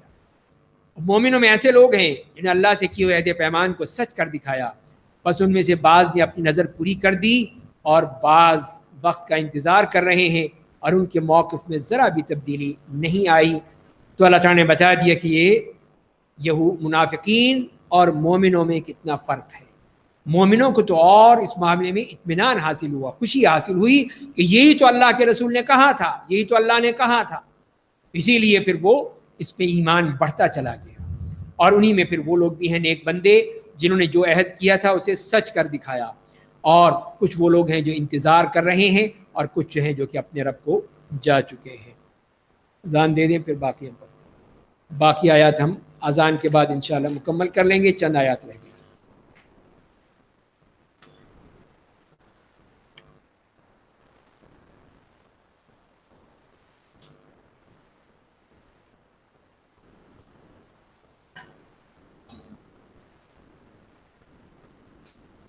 الله أكبر الله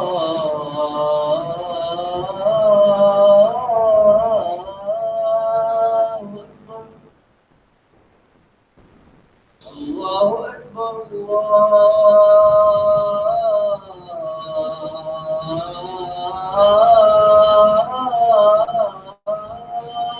الله أكبر. أشهد أن لا إله إلا الله.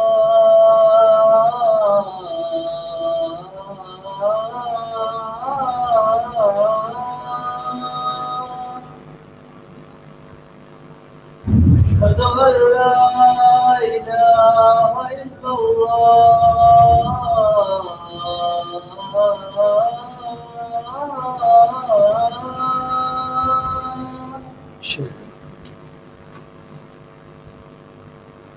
أشهد أن محمدا رسول الله.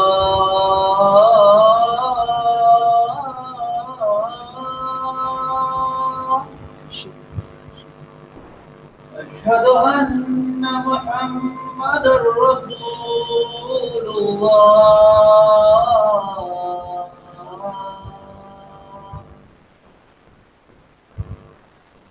حي على الصلاة.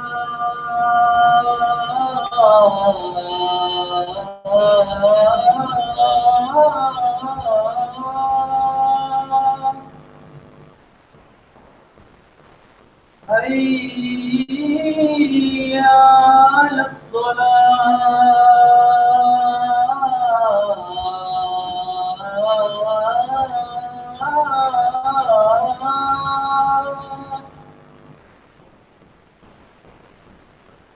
حي على الفلاح.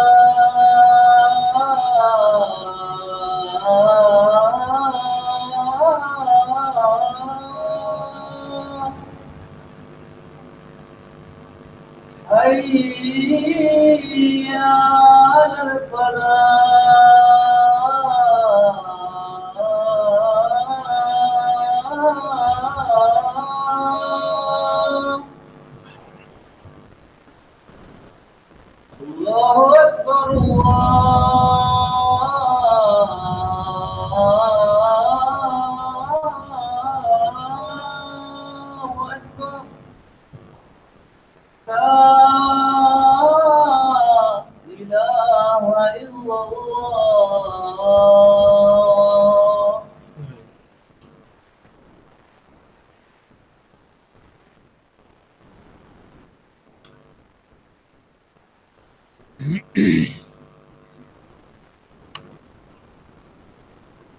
فرمایا کہ لیجزی اللہ الصادقین بصدقہم، یہ سب کچھ لیے پیش آیا کہ اللہ سچوں کو ان کی سچائی کا بدلہ دے، اور منافقوں کو چاہیے تو عذاب دے دے یا چاہے تو ان کی توبہ قبول کر لے، بے شک اللہ بڑا مغفرت کرنے والا بے حد مہربان ہے۔